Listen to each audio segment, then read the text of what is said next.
Happy Wednesday, everybody. Oh, there's Eric again, and welcome to Rogues Gallery Live.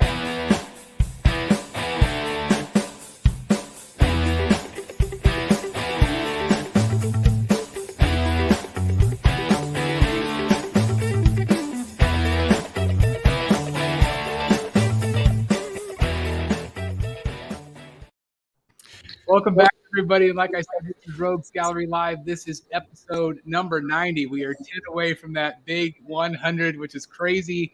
And it's just amazing that we've done so many shows. But anyway, welcome to the show, everybody. Tonight we have a great show.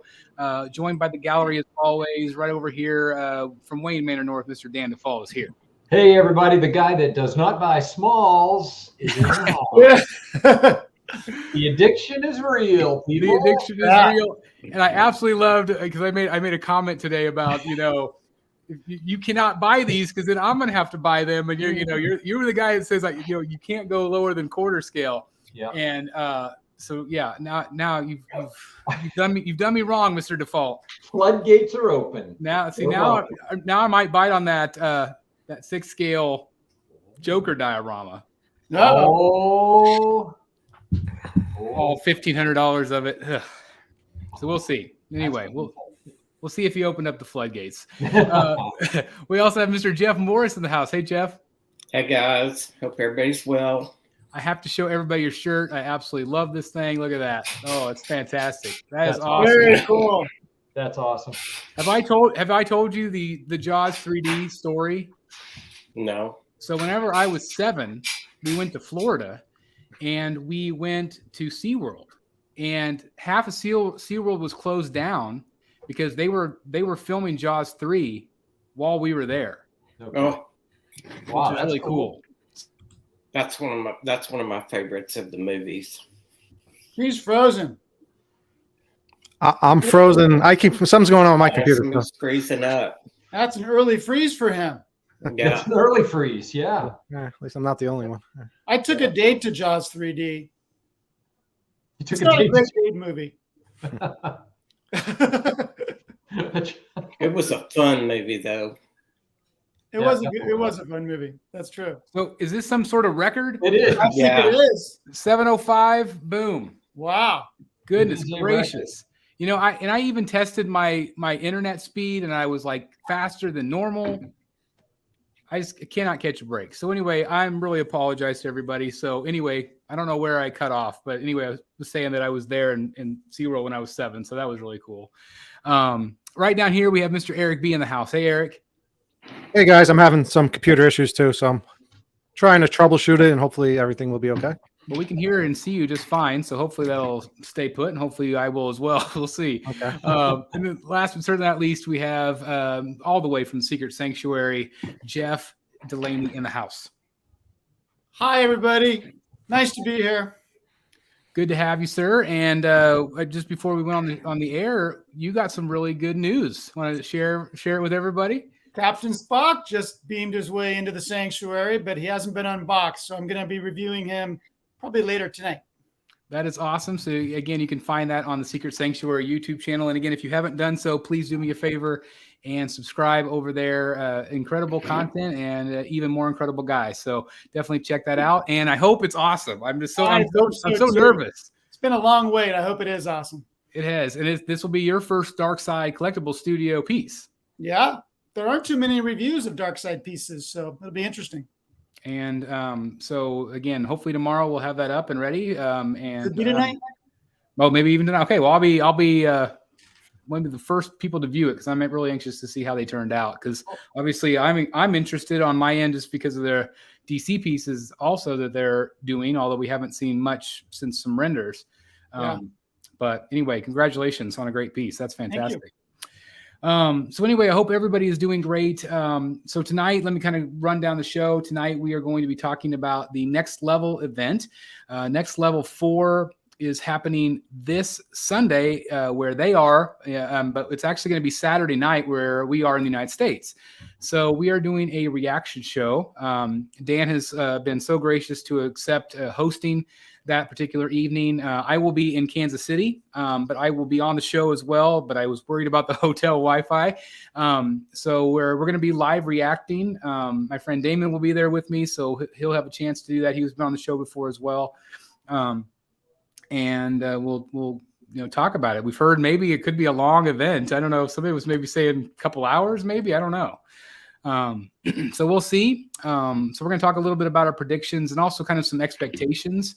And then Jeff brought up some interesting news about Queen Studios and possibly some US stuff that is involving them. So that is very exciting. Of course, John did mention that when he was on, that maybe they might be eventually working with a distributor here in the United States. Maybe potentially starting with an S. We'll see. But time will tell. So anyway, how are you guys doing tonight?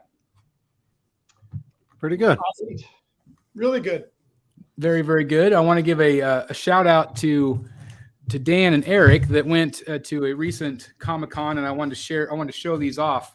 I'm kind of spoiling my own video a little bit because I did an unboxing video, but I wanted to show everybody this awesome Sean Murphy remark. That is awesome.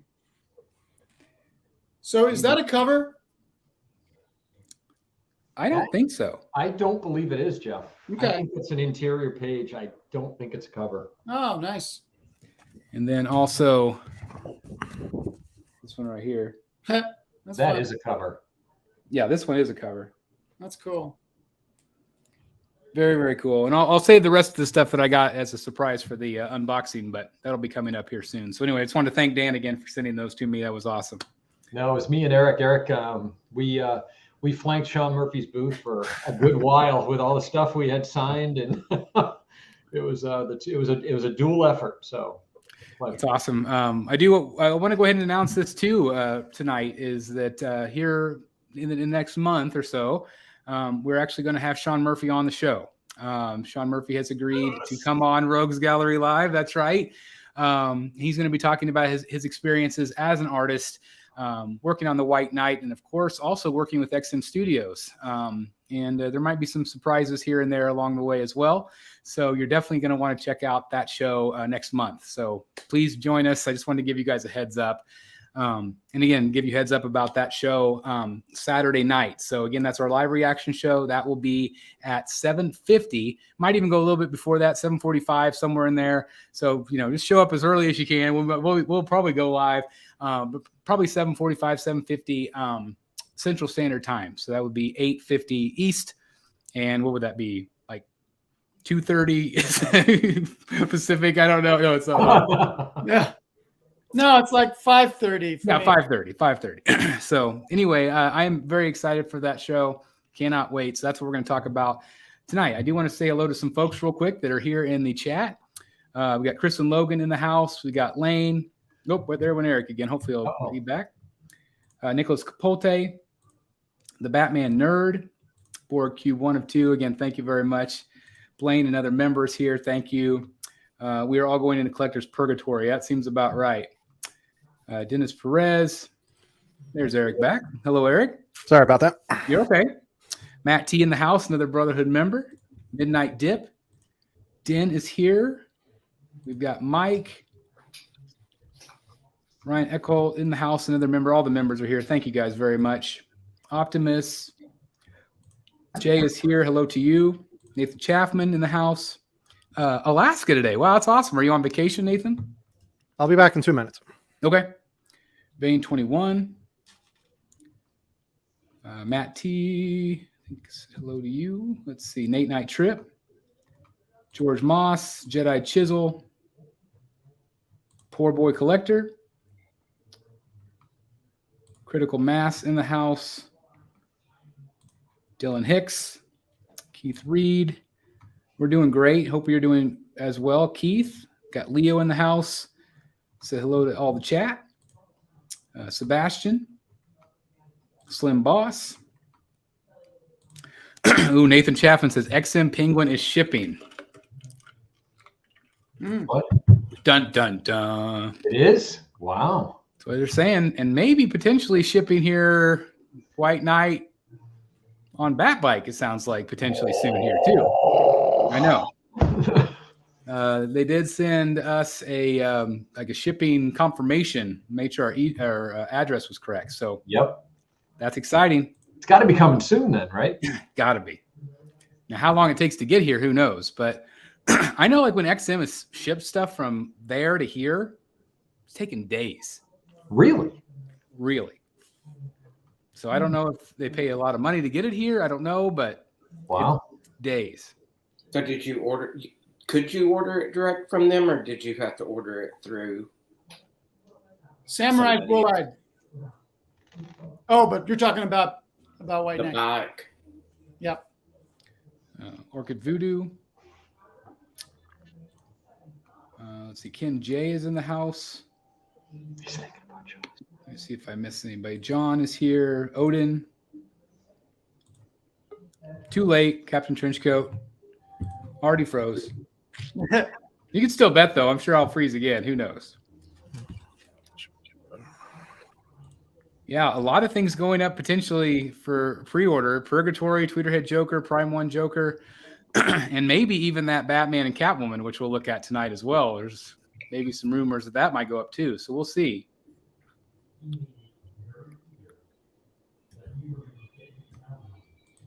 Paula is here. Hey, Paula. Gotham Cinnabides. Real Moreno. Henry. Got a lot of people in the house. And again, if I did miss you, thank you so very much for being here. I apologize if I didn't see your comment or if I didn't say hello to you. I did just find this one. That's a $2 super chat. Thank you very much, Lane. For info, Purgatory third scale statue is $13.75. Wow. I had not seen that. I saw the updated photos, but what do you guys think of that price for the third scale PCS? New norm? Is that just the new norm? That's the new Yeah. norm. Warm. That's just Although it. it's kind of weird. It hasn't been that long since Vampirella went up, and that's only 905. And didn't they show her off in like September or October? Yeah. Lady Death, though, was 1255. Creeping up. It's those it's the switch out bangs. Yeah. Yeah, the switch out bangs. I've got photos of that too. We'll look That's hilarious. yeah. Well, you know what? That it was something. It was a topic on Statue Forum. Some folks were complaining about the bangs, and they apparently read that and responded to it. So was that already a plan, or did they just say, okay, they'll key it out and put a new key in? I think so. I think That's they crazy. just added a new set of bangs. That's pretty cool. It's a pretty easy fix. Yeah. It makes people happy. I mean, that's got to be. I mean, it's better than a second head sculpt Mm-hmm. if they didn't need to. Yeah. So let's go right into things tonight, and we'll talk about next level. So I want to kind of do it twofold. I want to talk a little bit about expectations, and I also want to talk about predictions and things that we would like to see. So which one do you guys want to take on first? In that order. Expectations. Okay. I agree with that. So let's talk about expectations first. So, like everybody in the community, we get very, very excited when we see something teased or we see something coming because it helps us plan. It gets, our excitement level up. I mean, to some level, that is one of the best parts for me is that initial tease. Like, oh my gosh, look at that Catwoman and Batman doing the prom pose. Like, that is really exciting. Like, it looks great. And then, time sets in a little bit. You kind of, at that point, you decide, well, I'm going to get it or I'm not. Then it goes for pre-order, and that's exciting itself. Then you get that shipping notice, a year or two later, and that's exciting. Then you get it in hand. So there's different elements of that excitement level. And I feel like, especially during the pandemic, I think Prime 1 was one of the best companies to really say, hey, look at this great video package. Look at all these great things that are coming out. They started, I believe, in early 2020. And so, they were right on the forefront of doing this stuff. The problem, I think, is that we still have things from that first show that has not gone up for pre-order yet. Yep. And it's 2022. Yep. And this is number 4. And again, we could always blame the pandemic or other things or factories or shipping or whatever. But at the same time, it does cause a lot of frustration. And so my question to you guys is, we know we're going to see some things that excite us, but is it less exciting because we know either A, it might not be up for pre-order for a year from now, if at all, or more. And then let's say we wait a year for that pre-order, then we have to wait 2 years to get it in hand. What does that do for your excitement level? What does it do? I want to know in the chat too. Like, what do you guys feel about that? And there's also another monetary aspect I want to talk about with that as well. So what do you guys feel like? Where does your excitement go whenever you see these presentations? I think it's a big dampener. That's for sure. I think, there's a bit of a hype train that usually comes around with these pieces. And I don't know, man, that it starts to get to be too long, I think, pre-order timing and to delivery was long enough pre-COVID. I don't blame Prime One. Granted, I have my own questions about how, launches are handled, so to speak. But, it'd be easy to say, well, how can they do another showcase when they haven't delivered on everything they've already talked about in prior showcases? Well, they've got to keep their business moving forward somehow. And, you got to keep the fresh stuff coming. So can't blame them there. Absolutely. What about the rest of you guys? Where do you guys fall in the excitement level or expectation level, I guess? Yeah, I mean, it's like what Dan said. It's like the excitement is there. It's the presentations, especially Prime One. It's absolutely amazing the job they did with their presentation. But at the same time, like you said, Chris, we're still waiting on pieces from past shows. So it's like, well, I'm still excited for those pieces, but we haven't even seen them delivered yet. Yep. So it's like moving forward, it's like, I mean, how quick are you going to be to pre-order something if you know you're going to be waiting that long? But at the same time, like you just mentioned, well, they need to move their business forward. If you look at like Sideshow, who's been kind of like holding back releasing, pieces, it's like, what do you do? It's either you do it or you don't do it. So it's either people are going to get mad that you're taking too long to deliver, or people are going to get mad that you're not showing off enough statues during the year. So right. It's a no-win situation, I guess. But yeah, for collectors, it looks like we're waiting either way based on these shipping times. Jeff Morris, how do you feel about it? Like, you're a Prime One collector. You've got some great pieces back there. It's like a wave. It comes in and you're excited about it, and then it kind of dies. And then as it gets closer and you see some pictures of it a year or two later, you think, well, maybe I will get that. Or that's how I look at it. I don't know. I don't typically pre-order something like immediately.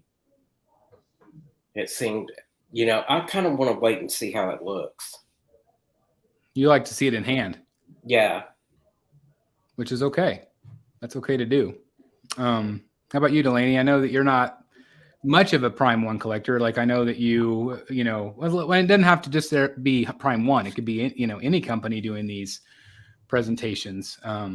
But where's your excitement level whenever you see something like this? Yeah, you're right. I'm not really a Prime One collector. I have one Prime One piece. I don't have any on pre-order at all. I get really excited about new releases, and there's always a possibility I might order one. I still enjoy the presentations a lot, but at this point, I'm primarily Sideshow and Queen Studios and a little bit of Dark Side, and a little bit of Tweeterhead. So yeah, I still enjoy them. I understand, I think Dan is right. They got to keep the wheels moving. But there are a lot of frustrated people out there wondering why stuff hasn't come up for pre-order or why stuff hasn't shipped. You guys finally got that 1/3 comic Harley. Oh my God, Yeah. that was a long wait. Yeah. Yeah. I mean, 3+ years, which is, and I saw a lot of people in that amount of time, they said they canceled. Some people they told me they reordered after they saw my review. Yeah. But I felt like they lost their deposit. or some of them didn't because there was delays. So if it's a 90-day plus delay, which God knows it was, you should get your money back. But so much interest wanes over that time where then you start second guessing yourself. Like, do you really still need that piece? I mean, let's just go. The one that comes to mind from that first showcase was the Penguin. The Penguin was teased on that first showcase. And, everybody was very excited about that. And we haven't seen it till now, maybe now, which was teased, but it looks like basically a Batman Returns Penguin. I don't know if that's what it'll be or not, but it was a penguin umbrella in a cemetery, just like it was there in the movie.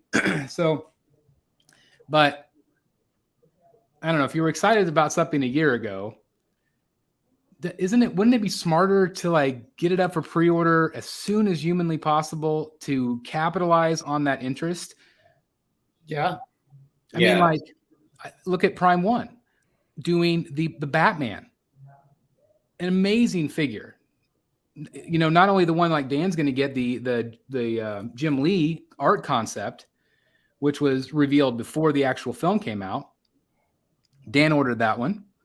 And then Dan was like, well, should I order the other one too? Because it's awesome. Yeah. And I'm probably going to order it, but it was up for pre-order, boom, right when the film came out. Yeah. It capitalized on the hype. And I don't know if maybe films are different than comic book versions, but I don't understand why do you think a company wouldn't capitalize when the excitement is there? I think sometimes maybe like I said with Sideshow, maybe they're waiting on the license. I know Delaney just posted in his group what J&D is doing one now too. Yeah.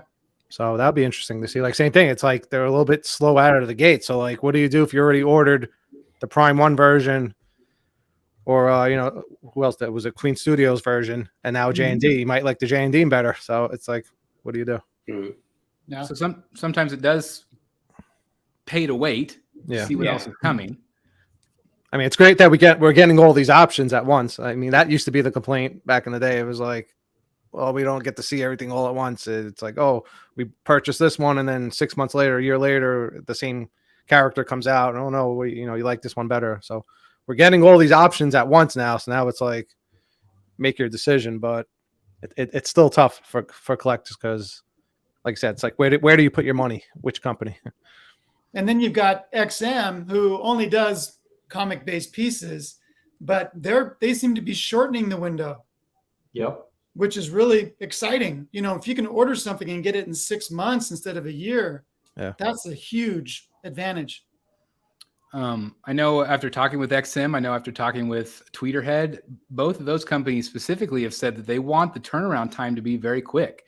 You brought up XM, and it seems like in a lot of cases, XM has started making the statue before it even is revealed. Yep.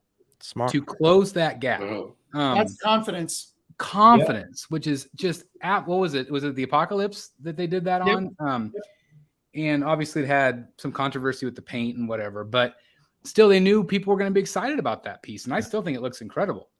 Yeah. But yeah, that's confidence. Or even if you have a character like Batman's going to sell, Harley Quinn's going to sell. There are certain characters that no matter what, unless it looks, like a turd, you're going to sell this thing. And I just don't understand why more companies want to do that, to make the fans happier, to give the fans more confidence. But again, whenever you're talking about, and I used to always say, I don't care how long it takes as long as it turns out good. I'm kind of changing my mind a little bit about that, because it used to be a year or, a year and a half. But when you push into 2.5, 3, and again, this was all hitting around the time of the pandemic. So it's really hard to say, is this the new norm? But if it is that still going to be acceptable for most people? And I don't think so. I don't think people have the patience anymore to wait that long. And there's so much variety too. You know what's funny, guys? You know what I don't hear talked about? It just kind of occurred to me. So one aspect of statue collecting that's different today than it was even 8-10 years ago. There's a pretty in my business, right? My full-time gig, it's we call it an install base of customers, right? Your base of regular customers, if you will, that have your products and like and buy from you. Statue companies now have a base of customers that is pretty new, but that collect these pieces with regularity and some level of predictability. So I think your point, Chris, about if they make a Batman, it's going to sell. If they make a Harley, it's going to sell. I think you could extrapolate that out to say you've got a more predictable buying base, and this is why if you can get the license, that being that's a given, they should absolutely be doing what you were describing, what XM just did with, what was the piece you just mentioned? Apocalypse. Do that with Penguin. Do that with Riddler. Do that with Clayface, right? Because you've got an install base of buying customers that have bought Batman, Joker, Harley, Catwoman, etc. for years. Yeah. It's different now. The dynamic is different than it was when they had to do pre-orders because they had to gauge interest. They had to, guess as to how many customers. A lot of the guessing is out now. Well, the thing with XM is that they're not afraid to put out low edition sizes. They'll do 300 pieces. Yeah. Exactly. Yeah. Yeah. Well, look at the Sideshow variants. Those come out and they ship the same day, and I love that. Yeah. Yeah. Do you think XM uses their own factories? Like they have their own? Because the reason I ask that is because whenever you look at other companies and they talk about factories and how much it costs, them to make a prototype and them to paint it, and then the cost of actually producing all of these and getting them out is astronomical. So they have to pass that buck on to somebody, and they have to, set a high ES basically, or else the company loses money. I think they've got preferred vendor relationships with one or more factories. I would agree. So they are the priority customer. They set their, the benchmarks, if you will, for quality. They set the benchmarks for, time per piece, et cetera, so that you can get that higher level of detail. My guess is they spent a lot more money up front on those relationships than other statue companies, understanding that it was an investment. They would be able to differentiate on their level of quality, on their level of detail, et cetera, et cetera. I mean, I can't imagine any other statue company being able to come with the Samurai line.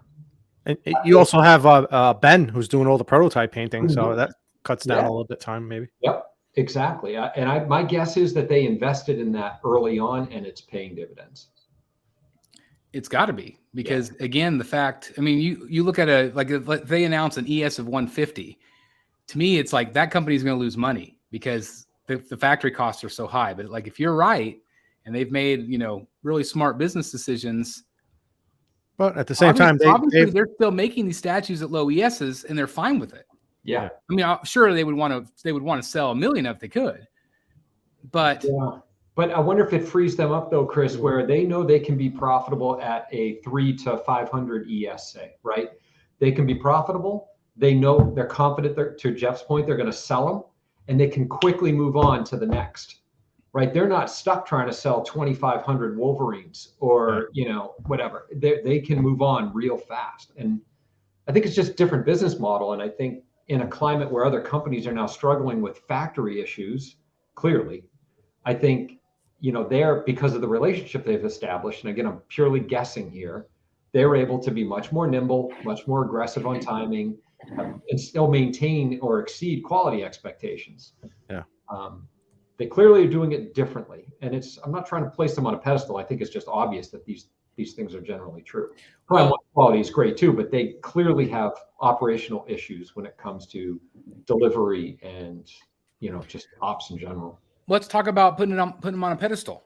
As you were talking, it occurred to me that I kind of wonder if, let's say that this statue has 150 and it's a really sought after piece. People love it. Yep. They might not have pre-ordered it in the beginning, but they're like, oh, this looks great. And then it becomes in high demand. Yep. Does that make them a more prestigious company in the eyes of the collectors, because they're like, oh, these pieces are rare, they're great, they're sought after, like the Poison Ivy Samurai? that we both, fought tooth and nail to try to find, does that increase the prestige of that company? And like, okay, well now not only do they get stuff out quick, the stuff is sought after, the prices in the aftermarket are through the roof. What do you guys think? I mean, to me, it makes them look more prestigious to me. I agree. That's nothing new. That's always been XM's motto is, higher, price. You're paying a premium price for these quarter scale statues. It's a lower edition size. And that's always been their motto. And I think during the pandemic, it's actually worked in their favor because they're able to, because it is a low edition size, they're able to pump through these pieces quicker through the factories. And at the same time, they're still probably making money because they've always been charging that little bit of a higher premium price to where like other companies like Sideshow, they're trying to put out 5,000, even though they do them in batches. But I don't know. I don't know. I'd love insight on the factory relationship piece. My guess is they early on gave exclusive, had probably established exclusive contracts with 1 or 2 factories, and basically tied, gave them put them to 100% capacity when probably the factory wasn't before, right? And kind of locked them up in a good way, right? It's kind of a win-win, and because honestly, given their statues, the prices aren't astronomical. They are a little bit more, to Eric's point, granted, a little bit more, but they're not crazy. But not anymore because now everybody's come up to that price. Yeah, that's what I'm saying. It's right. It's worked in their favor because now everybody else is doing it. They've been doing it all along. Yep. And I haven't seen massive increases. Like, I mean, if this XM piece is at 1,200 and now, Queen Studios comes in and does a $1,200. I don't see XM going, well, now we're going to do 1,700. Like I haven't seen that yet. It does not seem like they are driven by the same dynamics as the other companies are. It just doesn't feel that way, and it doesn't seem that way when you look at pricing. But do you think in general, like, I don't know, just even like sometimes on the channel, like if I put an XM content on the channel, it doesn't always get as many views as a Prime 1 piece. Yeah. Or as a Queen Studios.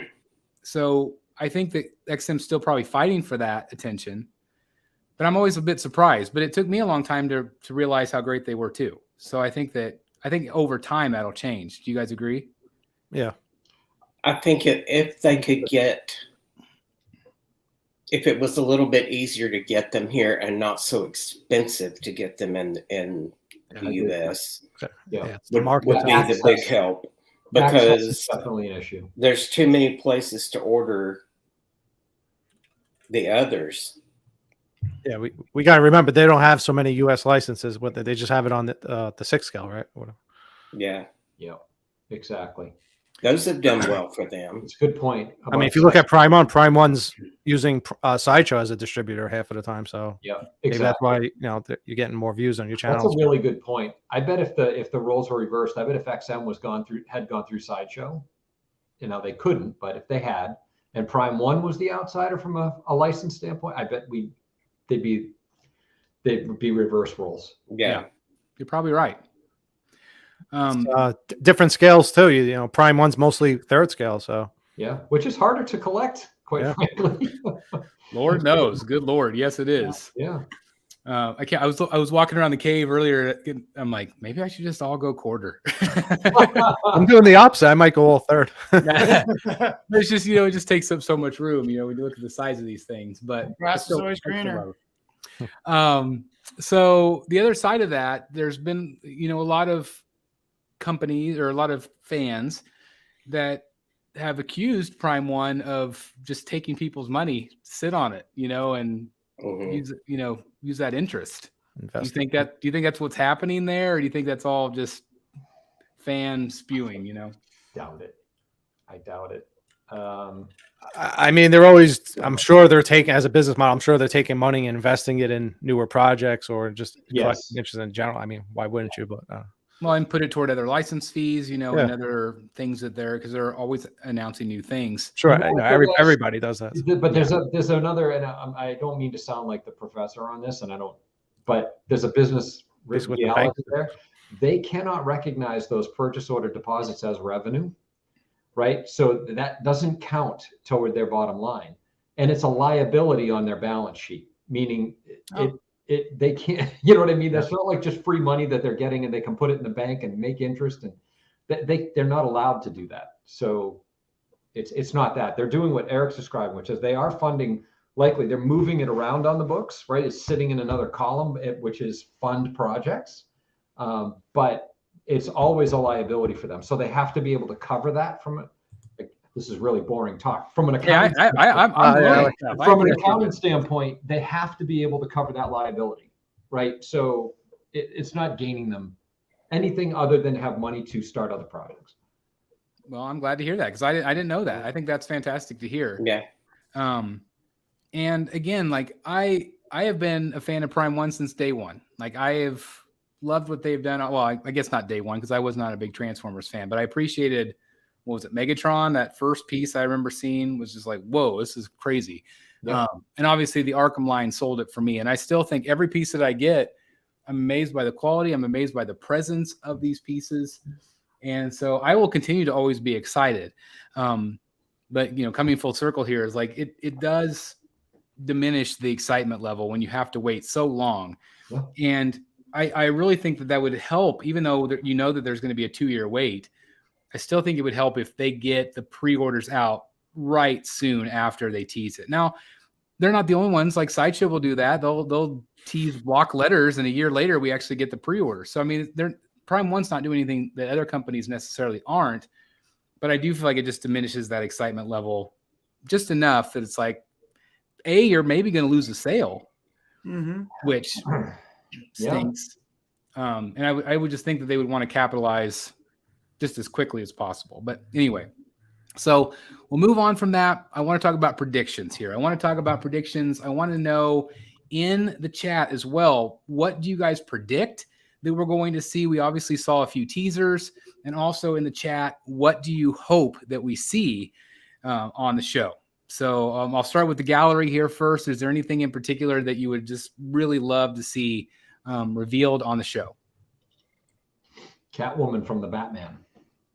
Oh, yeah. Okay. Third scale. A counterpart to the Batman. That seems logical.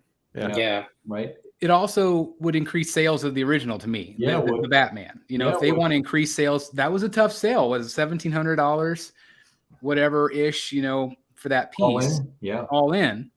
And so if you're thinking 1,700, like me, I haven't bit the bullet yet. Why haven't I? Well, the cost a little bit. I feel like I could maybe wait, but if they tease a Catwoman, I might be like, okay, well now I'm probably going to go ahead and order it. So I think that's a great pick, and I do think it'll sell more pieces. Anything else from you, Dan? I guess we'll start with you.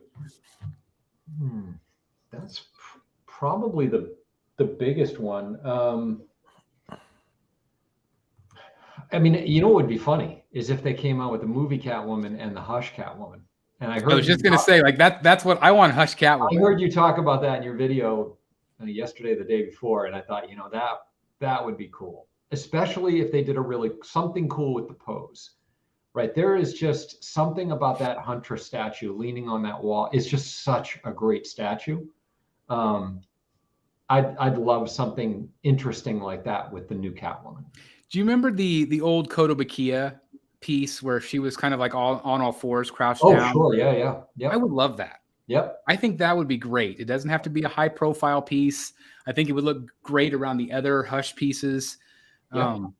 But they did tease her. And obviously I think that she would be retooled, because that was back when they teased the original design of the Nightwing. Yep. And of course they scrapped that and improved it, in my opinion, dramatically. If you haven't checked out George Raw's video, please do so on the channel. And that's Raw Statue Reviews on YouTube as well. But yeah, Catwoman would be incredible, I think. Yeah. Yep. I think it's awesome. How about the rest of you guys? What would you like to see? I know Matt T just said a rehashed Arkham Poison Ivy. I think that would excite and frustrate people at the same time, because obviously they had one that I had ordered and they canceled it. So I don't know. I don't know if they would ever do it. I don't know if they'll do any more Arkham pieces. That'll be interesting. The edition size on that Arkham City Batman was pretty low, if I remember right. So I can't imagine them doing any more Arkham, but who knows? Again, how about the rest of you? What would you like to see from the show? Like Dan said, I'll piggyback on that. I want to see a Zoe Kravitz Catwoman. I think that's a no-brainer. There's been a lot of talk about seeing that Cyberpunk Harley. I believe Art Germ is doing that, and I will give a shout out to member Joshua Manuel from the Batman group, collectors group. Sorry. So he messaged Clay Mann and asked about a Batman and Catwoman specific design, who he responded, it's coming. So I don't know if we'll see that during the Prime 1 event. I'll send you some pictures, Chris. Did he specifically say what company? Was he referring to Prime 1? He did not. He just said it's happening. So I did see that image. I think maybe you screenshotted it or somebody did. So that would be interesting. I would love to see another take. Obviously, they Prime 1 specifically are working directly with artists, as is XM, which I think is brilliant. I'm so proud of these companies actually working with the actual artists from the comics. I think that's a no-brainer. But that would be interesting to see what Clay Mann could do. That'd be pretty awesome. Yeah. I was hoping to see like a Batman and Catwoman movie, statue, and then we just had Sideshow release that. I guess it's going to be like a 5th scale with Batman and Catwoman. But I would love to see something like that on a larger scale by maybe Prime 1 or some other company doing those two together like a diorama. I'm going to take it one step further, and we kind of talked about it in my video the other day, but imagine if, let's say we don't get a Hush Catwoman, but what if they did a Jim Lee Batman Catwoman kissing? That would be amazing. In 3rd scale. Yeah. Or the other image of them that was used on the anniversary cover of Hush, where they're not kissing, they're. Yep. I think I would like that better. That way you can see them better. It's not as iconic, but it would still. I think it would still be very, very popular. Obviously, do some competition with Sideshow. So I don't know if that would, since they work together, I don't know if they would, come out with something similar at the same time. It seems to be like that stuff happens though, because it's like you get, a flow of the same character or the same thing. It seems to happen, and I think it's a licensing thing. It's always a possibility, because I was going to say there's it's an older piece, it's a smaller scale, but it's by Jim Lee, and it's a Superman kissing Wonder Woman. I forget which cover. Yeah, it's great. It goes for a lot of money now. But who did that one? I forget who made it, but it's based off of Jim Lee's work on some cover. I remember seeing that piece cover years ago. Yeah, I've always wanted that one. That's a good one. I was reading the comments. Did you say the kissing one? Superman. It was Superman and Wonder Woman. Based off of Jim Lee. But based off of Jim Lee. So like you're saying, you never know. Like if they hit up Jim Lee and maybe we can get that with Batman and Catwoman based off of that artwork, that would be amazing. That would be. This is off topic. Question for Jeff: would you keep Superman 2.0 or did you ask for a replacement? I ordered mine from Sideshow, and I'm beyond the 30 days, so I did not ask for a replacement. If they decide to do a quarter scale of that one, I might sell my 1/6 and get the quarter, but I haven't decided that either. So hopefully we'll find out soon. It seems like they are kind of progressively adding the quarter scales, so we'll see. Unless they do another Superman, I don't know. A lot of people want the Fabok Penguin. I think that it will hit the light of day for sure, whether it is the same design that we saw. Maybe that's why. Maybe they kind of didn't love what they saw, or maybe Fabok didn't love what he saw and wanted to tweak a few things. And that does take time. And obviously, let's say that they had renders a year and a half ago or whatever it was, and they didn't love it, or maybe even DC didn't sign off on it. Then it goes back to the drawing board. They tweak it. But again, that takes time. And then they have to place it back in their production schedule. So that might be why we see some of these delays potentially. So I am, again, very hopeful that we will see that penguin. I think that we will see penguins from multiple companies. You can almost mark my word. It's going to happen this year. You're going to see penguins from multiple companies. I feel like you're going to see some Riddlers finally. I think that it's a no-brainer with the popularity of the Batman that you capitalize on the Penguin a little bit and Riddler, whether it is comic book or movie versions. I think movie version wise, you're more likely to see one from Prime One, maybe. Probably J&D. I'm guessing though. I mean, that'd be an easy one for them to do. With a mass portrait. I don't know if they would do that since they do the silicone heads, but maybe the price point would be better. But I do think we're going to see some comic book pieces finally. I know somebody mentioned a Hush Riddler, which that would be my ultimate version. I think that I would want with the bowler hat and the cane. I think that would be phenomenal. I don't love the newer renditions of him these days. I don't know. Do you guys like that version as much? I just don't love it. I don't know. I mean, yeah, I mean, the Hush would be the most iconic one in my book too, but it's hard to pull off a comic book Riddler. So yeah, I could see where they struggle with trying to do that.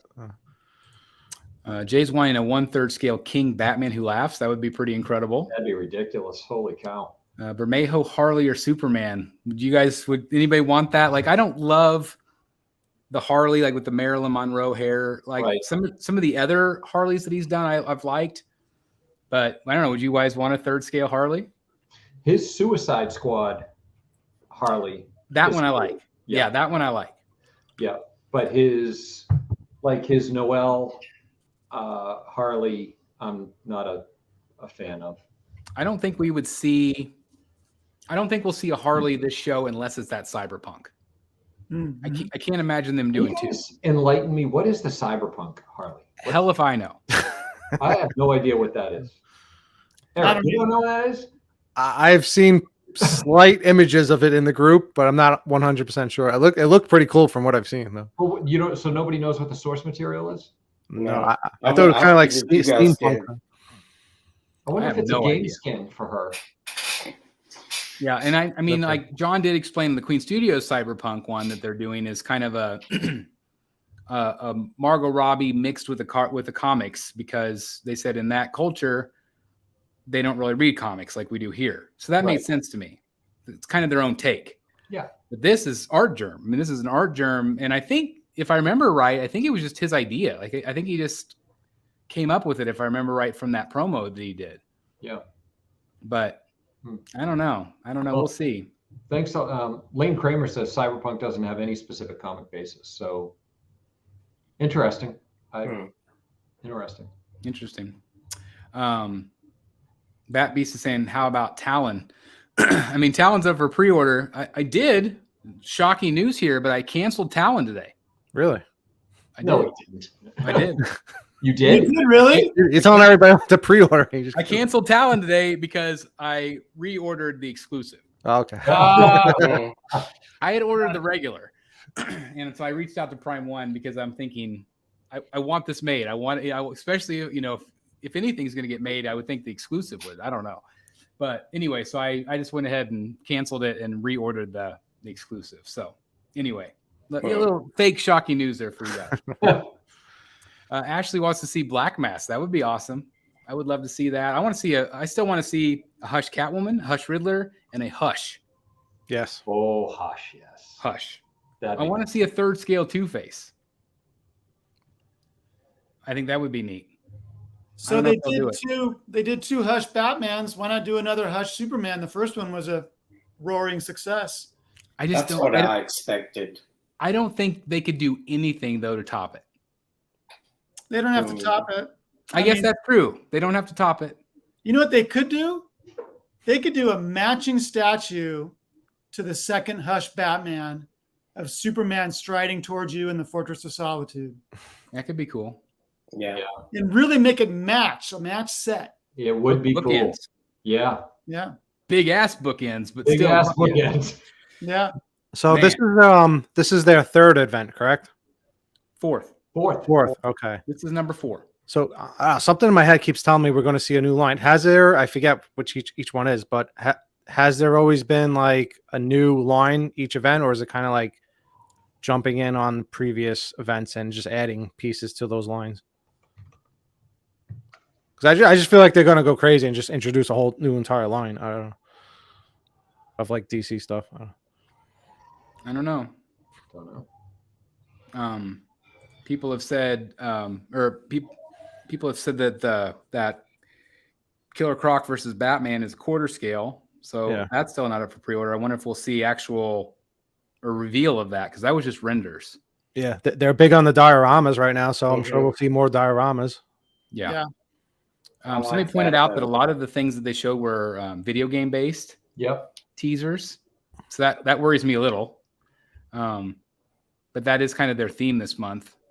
So I don't know. They teased the Green Lantern. Do you remember what Green Lantern that was by chance? No, it was just I think it was just generic Green Yeah. Lantern, wasn't it? generic logo. Might be. It was like the ring or something. Yeah, it was just his emblem. Whatever. Okay, I thought maybe it was from something specific.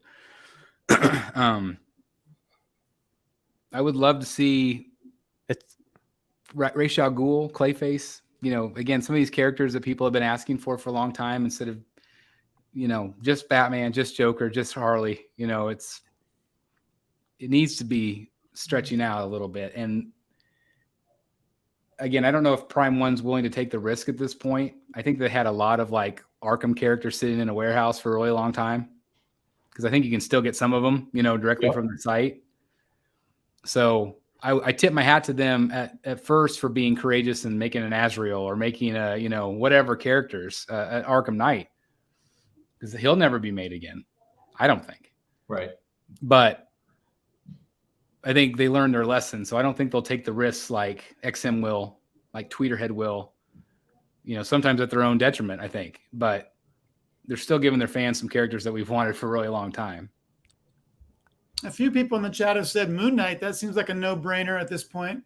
yeah. Moon Knight. Obviously, though, Prime One doesn't have that Marvel license. So that's the only thing is that if they did, talk about blowing the lid off of things if they announced a Marvel license. Are you surprised they haven't gone there yet? Yeah. Can you imagine a 1/3 X-Men line? People would go bananas. They're already going bananas off of the one LBS release, the Magneto. Yeah, it's incredible. Star Wars, that's the same thing that Queen Studios gets asked all the time. It's like, are you going to get the Star Wars license?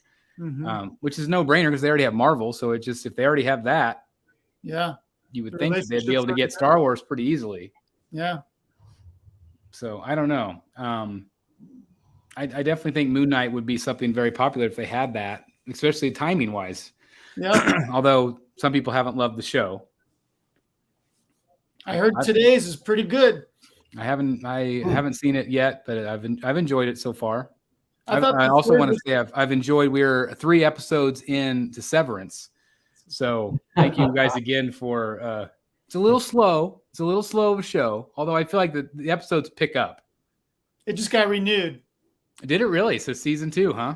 Yep. All right. Well, I think there's 9 episodes, so I've got 6 more to go. So we'll see. But I've enjoyed it so far. It's very interesting. Great show. Oh, look, Lane Kramer, a long Halloween series would be incredible. Yeah, it would. Do you think Tim Sale's art would translate very well though? In statue form? I just don't know. I'm not a big fan of it. I love the story. Yeah. I think Batman the Animated Series in quarter scale or third scale would do better than a long Halloween series would. I think. What do you guys think? Do you guys agree with that? Yeah. I think they'd have to do something interesting with it, Chris. You know what I mean? Rather than just, static kind of poses. Are you talking specifically with animated series or are you talking about Yeah. Yeah, it'd have to be dynamic. Right. They'd have to do something different than what's been done. How about doing some sort of big diorama like Batman Sanity, but with animated series? That'd be interesting. Yeah. Big battle. So they did give us they gave us one Batman logo. It was the everybody thinks it's the final Batman, whatever it's called, the final suit from Justice League, which is basically like a giant mechanical suit, but it has wings on it. So I don't know if that's something they would do. Pretty neat. Paulie, this is one that I would love. The Alex Ross. Yeah, that'd be cool. And I still, one of my favorite pieces was that old DC Direct Alex Ross piece that I used to have. I always wished it was bigger. Then they made the mini one, but I don't know. I think I would be okay with those being static. You know, I don't think you need it to be anything other than, I mean, even if they did just Batman, Superman, maybe Wonder Woman, and called it good, I would be okay with that. I would love an Alex Ross Batman. Yep. I've seen some incredible customs over the years that have been very, very good and really captured his style. So my guess is the license would be very expensive. Yeah, I'm sure. Well, before we move on, anything else that you guys would love to see on the show? I feel like a lot of people are kind of feeling the same type of things that they would like to see. Yeah.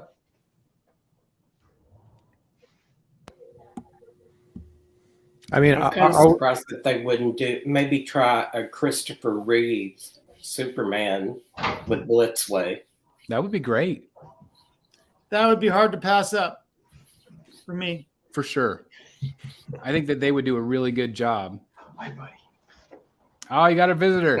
I have a visitor. Indiana Jones. Yeah. There you go. I hear my dog's barking. I love it.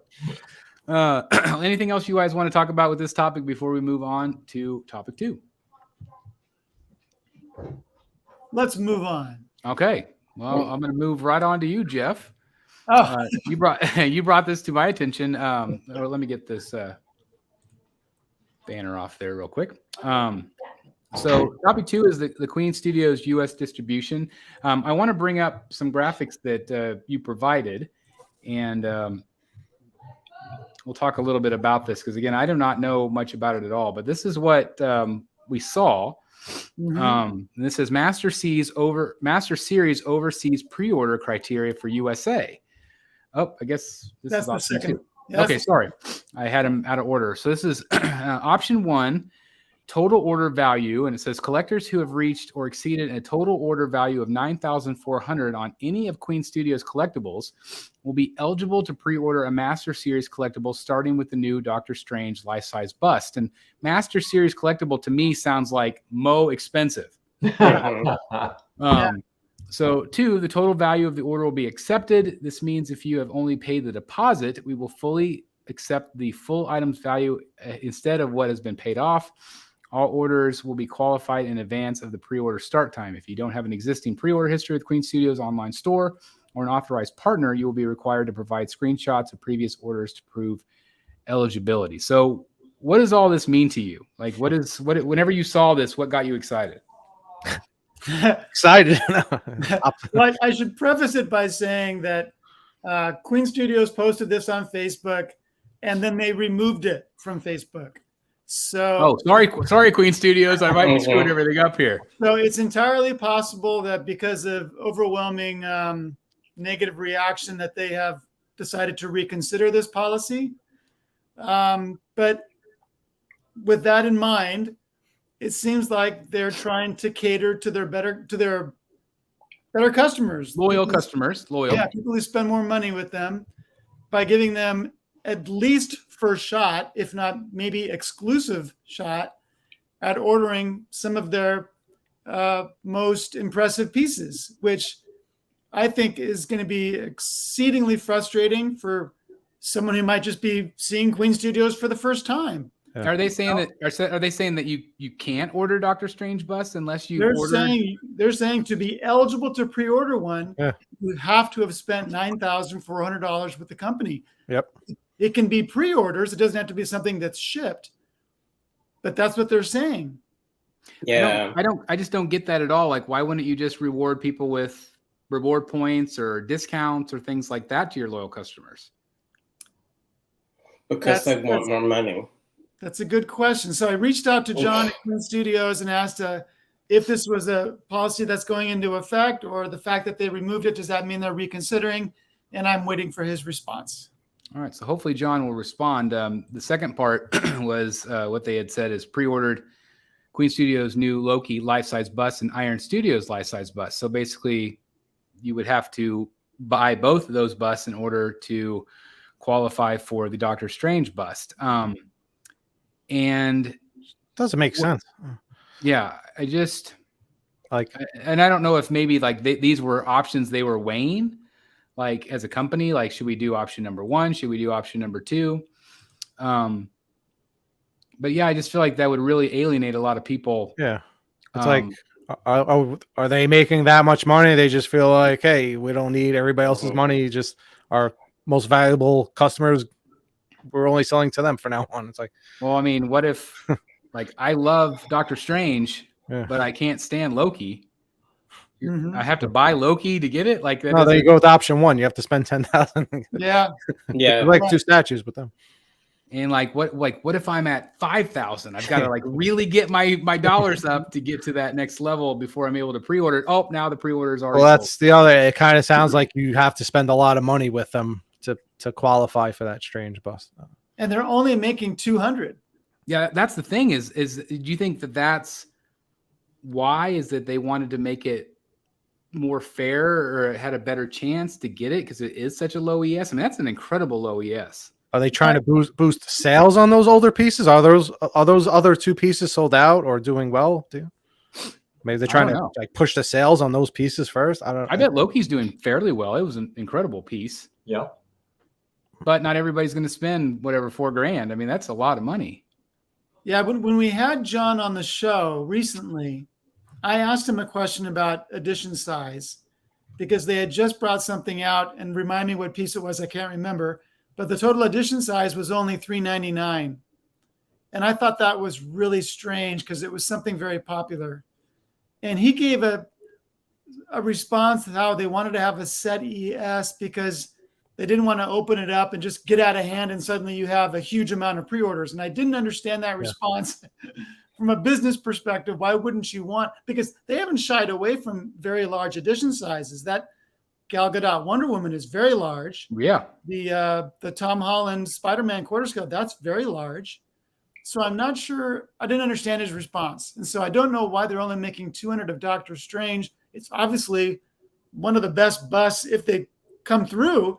It's one of the best busts ever. Yeah, it's incredible. So why make it so exclusive unless it's going to be some just like it's $10,000 or something like that. It's like going back to what we said earlier. They're trying to like just corner that prestige market of it's lower edition size. It's more collectible.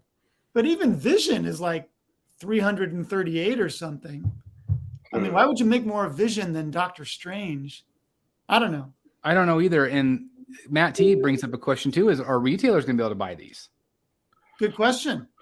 I mean, they're. It's probably going to sell out so fast. I don't think you need it. Well, maybe if it's only 200. I mean, would that piss the retailers off? Like, hey, we want to bring this to our customers. Right. I don't know. I don't know. I don't. This is like the 1/6 scale Joker thing, with it was only going to be available for a couple, so many days, and then other retailers had it available, wide open, and it kind of seemed like they were not really sure who was doing this or what was going on with it. But I mean, you can still order it. So I don't quite know how they could control who buys it and who doesn't if retailers can get this. Somebody's going to have Doctor Strange for sale. Yeah. Even if there is just 200. Well, I do wonder because, they're saying in that post that you have to provide proof to them that you've made those purchases. So how does that work to order it from Todd, for example? It says to take screenshots and show it to them. Yeah. But yeah, you have to provide that to Queen Studios. So yeah, I suspect that maybe that we only will be able to order from Queen Studios. I'm not sure. Yeah, sure. It's pretty interesting. Brian reminded me in the chat that it was Scarlet Witch that I asked John about that had the edition size of $3.99. Okay. Unless it was meant to say like we're giving first the dibs to our, our most valuable customers first, and then the rest of the pre-orders will open to the public. But at 200, I mean, how 200 is going to go quick either way.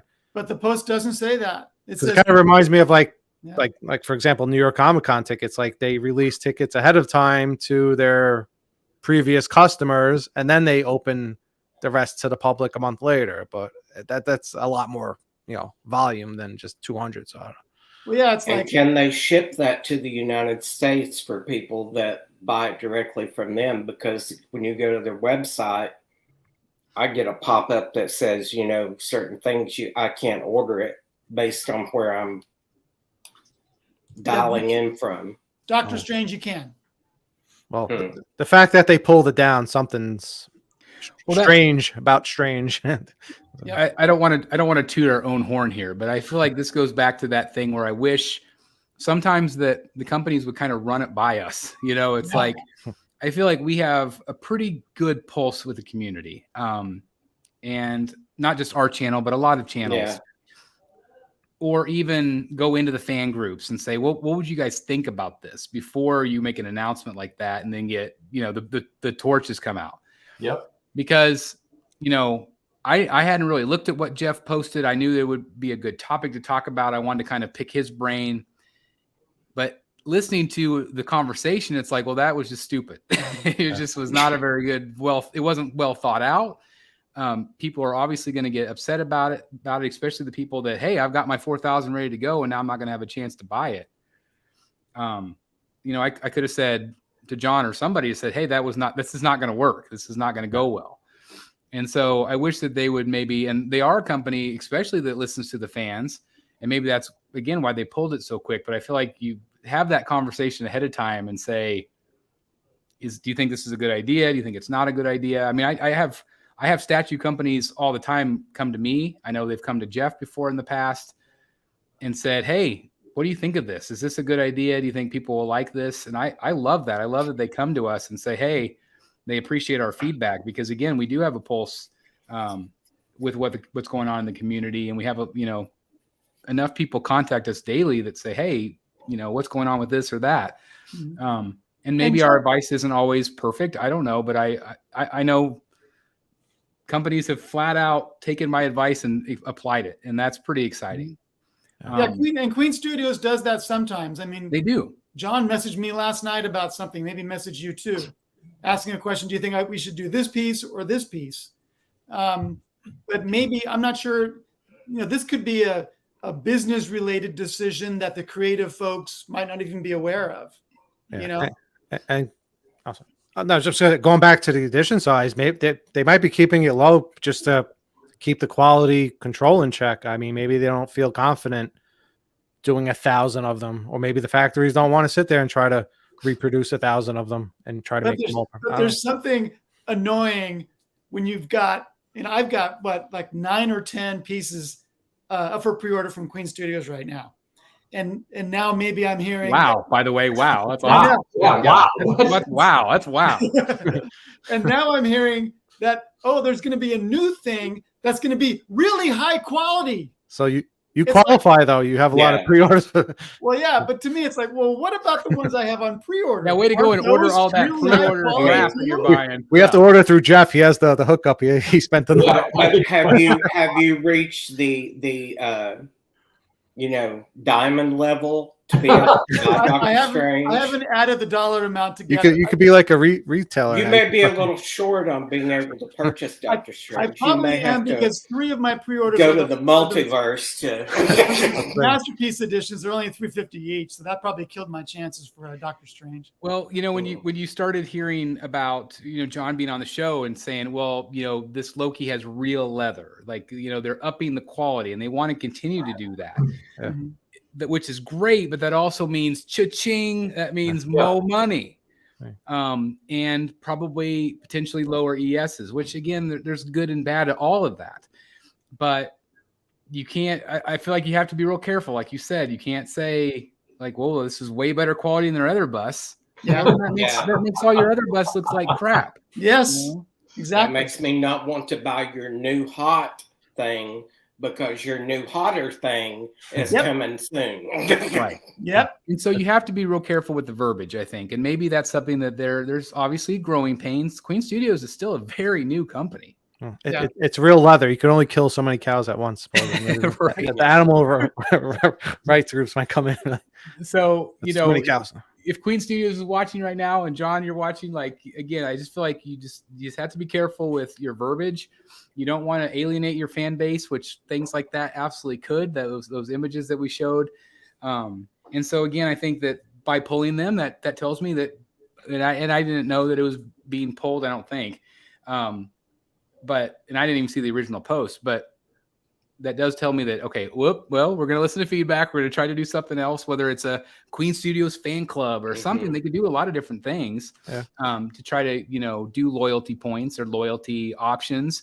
I know, I'm a DVC owner with Disney. And being a DVC owner at a certain resort, I get access to pre-order or book my hotel before everybody else does. It's like a 13-month window or something like that. So I'm an owner at the Polynesian, so I get to book before everybody else does. That's a perk of owning. And, maybe they could do something similar. But I don't feel like you should ever alienate or exclude someone from buying your product. I mean, that's just bad business. Yeah, and I'm glad that like they need a public relations person to read this stuff before they post it and think, no, we're not putting that out because people are going to start crapping sideways. Yeah, I do like that they do adjust if something doesn't go over well. When the half scale Captain America first came out at $3,000 or whatever, and people screamed and yelled, and almost immediately suddenly it was $2,200. Yeah. I mean, it's kind of like, oh God, why didn't you think of that beforehand? But at least they do adjust because, Prime One doesn't necessarily adjust at all to comments. They did for Superman Hush. I remember when Superman Hush was being sculpted and they were putting out renders, people were saying, oh, the head's too small. And half an hour later, they would come out with a revised render. And then, there's this problem. And they worked through that with the fans, and it was so cool, but we haven't seen that much from them lately. That kind of just went 180. If you're not really happy with it, it's like, well, we're going to do something completely different from that.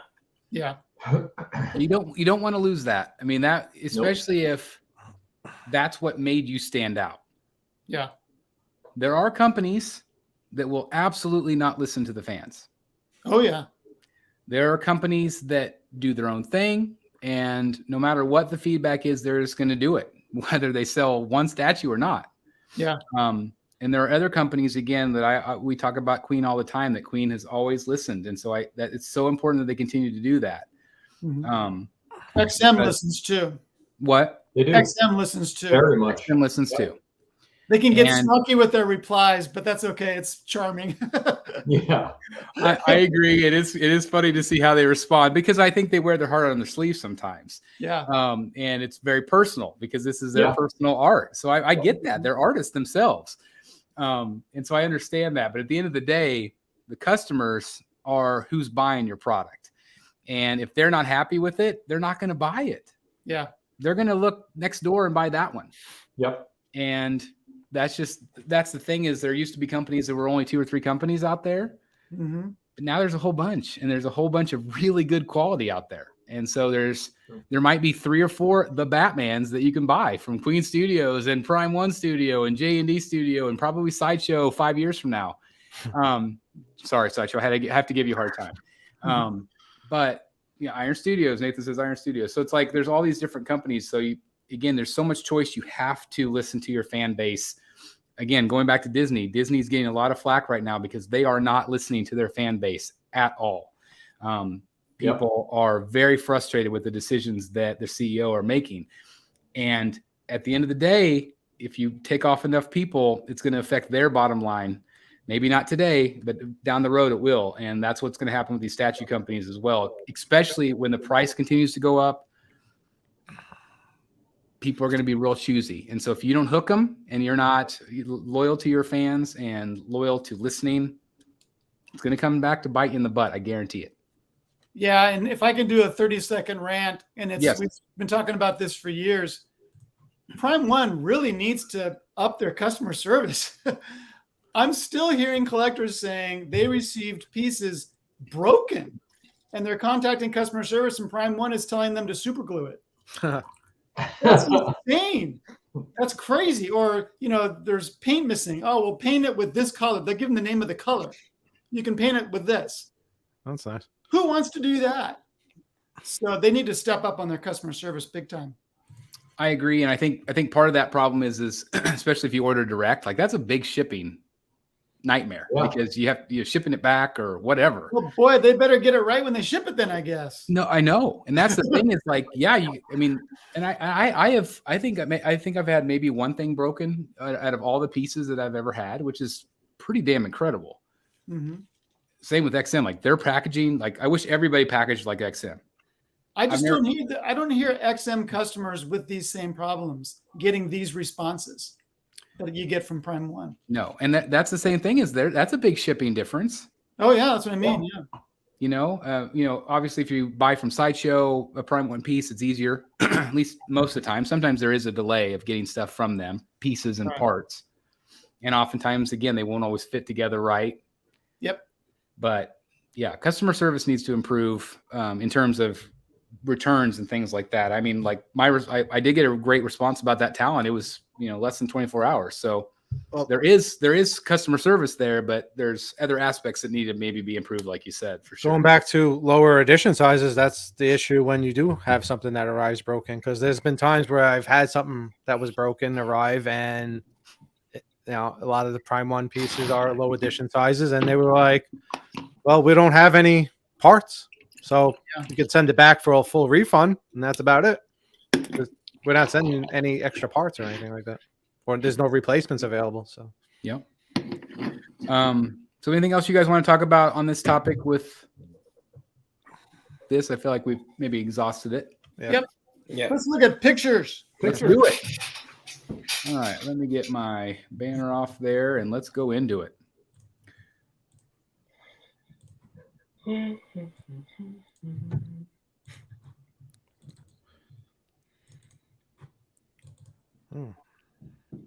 All right, let's start with this one. Okay. So this was revealed just yesterday out of the blue. The guys were taking bets on how fast I would get this video out yesterday. I think it was my record.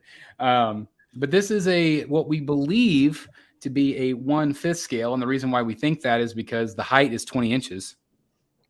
Which still sounds wrong for a 5th scale, I think. Yeah. And where did the 20 inches information come from? From Sideshow? It was from that Screen Rant website. Okay. They said approximately 20 inches. Hmm. This one obviously has a sizable base of some sort. Obviously, just to accommodate the cape. But anyway, we think this is 1/5. Typically, their other dioramas are 1/5 scale, although those are battle dioramas. I think this is the first one I could think of that's more of a. You have a super chat. A romantic. Just popped up. Okay, yeah, it could be 5th scale at that. Yeah. All right.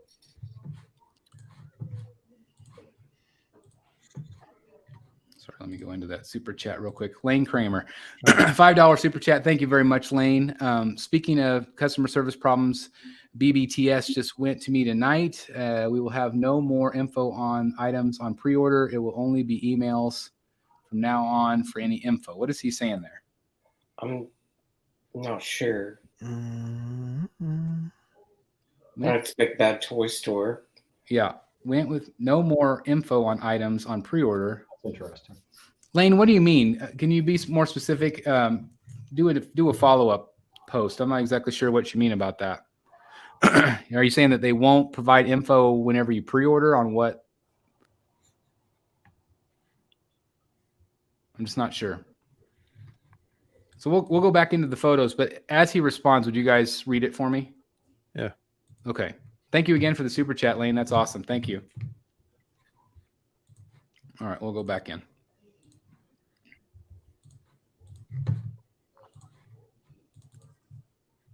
So, what do you guys think about this one? What do you think of the sculpt? What do you think of the pose? I liked it from the other picture. Here, it kind of looks a little funny. I made the joke. It kind of looks like they're posing for a prom picture, especially this angle. This wouldn't be my preferred viewing angle. I like that a lot better. I agree. Yeah, I agree. I agree with that. Some people have said that Batman looks incredibly bored. Well, you know what though? To me, I've read many people say that, but to me, that's been that's been his attitude. Like, there's several times in the comics where they're both on a rooftop and he's all business. Yeah. She's not. Mm-hmm. And I think they're picturing that here. Very I well. do too. I agree. See that, but on the other end, it almost looks like he's trying to do like a smirk, like a little bit like, oh, I don't know, maybe it's just I don't know. I think he looks pretty serious. But I agree. I mean, I think she's more flirtatious, and that's exactly like Jeff said. Like, she's always trying to get him to lighten up and to be playful. And again, I said in my video that it really reminds me of that, like we talked about earlier, that iconic Jim Lee kiss from Hush. And I would still love to see that in a larger scale. I think Kotobukiya did it years ago. But that's a hard piece to find. But I do appreciate this. And I think it's actually really cool. Would you guys prefer it being quarter? Yes. Yeah. Yeah. Me, 100%. I think this would be a really cool piece. I think that her portrait's really nice. I worry about the teeth. All I see is solid white there. Yeah. Yeah, Lord knows. It would be better with no teeth. Just close her mouth. I agree. Yeah. Because that's always an issue. When I look at this angle, and I mentioned it to you guys yesterday, I think there are some people who kind of wish Catwoman wasn't there, because this would be a pretty cool Batman statue. Yeah. I agree. And when you said that, I was almost thinking, can you like pull her out and get away with it? But the cape's wrapped around too much. I doubt it. Yeah. But people want a sculpted cape on Batman. Yeah. And that portrait is pretty cool. It is. Yeah, I agree. So, yeah. And the cape is cool. I don't know. Wouldn't that be awesome if you could remove her? It would. And then you could pose it how you wanted it. They'd actually be really smart to sell it that way. It would be. And they could even add an extra small base that she could be put on if she was removed. Well, now you're talking for the deluxe. The cape kind of like swirls out a little too far, though, I think. It might. If you like remove a little her. cove. Maybe. We Well, you could put Ace the Bat Hound there. Maybe we got to swap out there you Alfred. go. Put Alfred. If only they reached out to the YouTubers and and asked our opinion. Yeah. No, I'm just giving Sideshow a hard time again. But I think this one's going to be very, very popular. I think the ES will be quite high. I still like it. Yeah. I still like it too. I like it. Yeah, I think it's great. Are people in the chat liking it? Are they responding pretty well to it overall? I feel like yesterday's video, people liked it. I still feel like, like you said, Chris, if it was that like Jim Lee type of situation where they're like facing each other, almost like the kiss, I think it would have been iconic. I would show this to my wife, and the first thing she would say is, "Knockers out." Yeah. Tits up. That's exactly what she would say. So anyway, we'll move on from this one. Let's talk about this. So this is the Joker. It's going up for pre-order tomorrow morning. I've heard pretty early. And so it should be up tomorrow. This will be quarter scale, and people need to be prepared. This one will be pricey. This is a quarter scale, but it is a massive piece. I am predicting over $1,000 for this piece.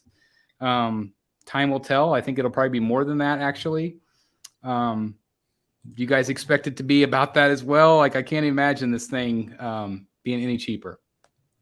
I think if they're going to go really high, they should set a reasonable edition size. Yeah. If they go really high and it's to be determined, I don't know. I agree with that. I would agree with that too. I think that's a smart move, because I think that if the price is really high on this one, I can see people going back and ordering the 6 scale. Yeah. Which, people, if they get a sticker shock, I think that, again, this is not your typical quarter scale. I mean, just Joker alone is going to be big, but then you figure the chair. And I know some of you have said it's like you're paying a lot of money for the chair. Because he's not a big character. No. Yeah, he's lanky. Very lanky, very skinny. So you are paying, basically, you're paying for the base. The thing the base is incredible. There's so many Easter eggs on it. And I love this from the moment I saw it. I love the cowl on the chair. I love the chair itself. Yeah. And obviously people have already asked me, like, there's comparison obviously to the George Jimenez Joker from Prime 1. Of course, that's going to be 3rd scale. And also Queen Studios teased a chair Joker as well with their diorama, their Throne series. So that begs the question, at over $1,000 price point, are you guys still going to order this one? I have it converted right now through Tweeterhead from my 6 scale. It's supposed to convert to quarter scale. Based off of previous discussions, like Jeff did the math of what the markup was to make Harley quarter scale, and I think what we said, it was going to be closer to the $800 range, which I felt like was going to be a little bit too good to be true. It's a bit like if you compare it to other Throne pieces, for example, Thanos on Throne. Thanos on Throne is a big piece. This actually might be a little bit bigger than Thanos on Throne, not the character, but just the overall size. Thanos on Throne was a $1,200 statue, but Thanos on Throne, the chair goes with Thanos. I mean, it's like transportation chair, and it's not just the whole statue. I mean, Thanos is pretty big, and the chair is kind of like just around him. To this, that statue goes together. To this, you don't need a chair to make a Joker statue. You can have any Joker statue without a chair. So you got to really love the concept on this piece to spend more than $1,000 for a Joker sitting on a chair. So that's where it comes down to. I mean, it is certainly unique. I mean, we hadn't seen something like this necessarily. I remember like an old model kit where he was sitting in a chair from 20 years ago. But I feel like this is a good concept. I really like it. I enjoyed, kind of seeing this progress over the years. Yeah. But if it's more than $1,000, I mean, you really want to spend. I mean, there's a lot of cool Easter eggs on it. I mean, half of the base is just bags of money or sand, whatever it is. Money. And a giant chair. I mean, you can wait and get a different Joker statue for half of the price. So it really comes down to what they set the price at, and like Delaney said, what the edition size. If they keep the edition size low, it's going to help.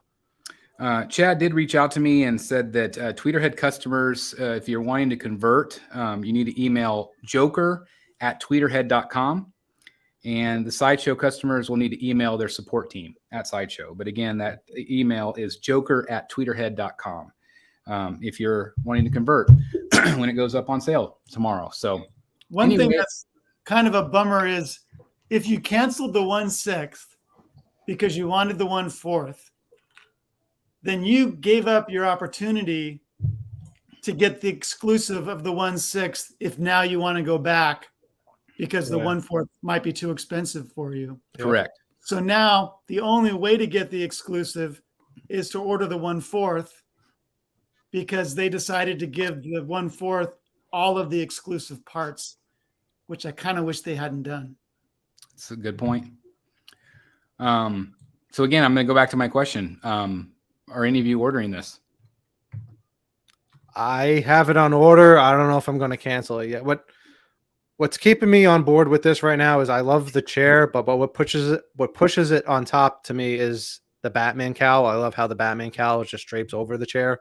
If that wasn't there, I don't know if I would care as much for that chair, and I would probably just wait for a different Joker statue to come along if it's going to be, a pricey statue. So for now, I have it on order. I don't know. We'll see what happens if I keep it or not. I most likely am ordering the quarter scale. How about Delaney or Dan? What do you guys think? I have the 1/6 still on order. I'm going to keep that order because I think the 1/4 is going to take a while. Yeah, that's true. And I want to review the 1/6 piece. I want to see how it came out, and I don't want to wait till the end of the year or longer to get the quarter. Yep. Dan? No, I mean, I really liked this piece when I saw it originally. I did order it. I subsequently canceled it. I'd be very tempted by the 1/4 if it wasn't for the George Jimenez piece. Yeah, I'm kind of interested in that too. I love that Jimenez piece. Me too. It's really cool. And by the way, Chris, I think that one, this is just a personal opinion, I think that one may match up with Batman Hush better than even say Cheese. It might. Yep. I think Jimenez draws a lot of inspiration from Jim Lee's Joker, stylistically, and I am looking over at my Batman Hush right now, and I think that Joker sitting next to him is going to look awesome. Yeah, but that Batman Hush is a big piece. It's a giant base, and Yep. And I Well, think we'll look that at that Joker one here. We'll look look at that nice. one here real soon. Let's move on to Purgatory. This is a brand new statue from PCS, and also going up for pre-order, I believe, tomorrow. This is a 1/3 scale. I think this is an awesome looking piece, but I'll kind of scroll through and I'll let you guys say what you think about it. What do you guys think? Love it. Not going to buy it. Why is that, Jeff? Well, number one, because it's too damn big. And number two, because the wife might not appreciate it. What? Yep. Well, Happy life, man. that's right. That's right. Yeah, I this is understand definitely why. this is definitely a very sexualized character. But I have to say the sculpt is really impressive. Mhm. I think it's a great piece. I love everything about it. Even the switch out bangs. Yeah, well, we'll see the switch out bangs here in a minute. The base is really cool. I love the fence. Kind of gives me an Arkham vibe. But this is kind of what you get without all of the dramatic lighting effects and stuff. But just a really fun statue.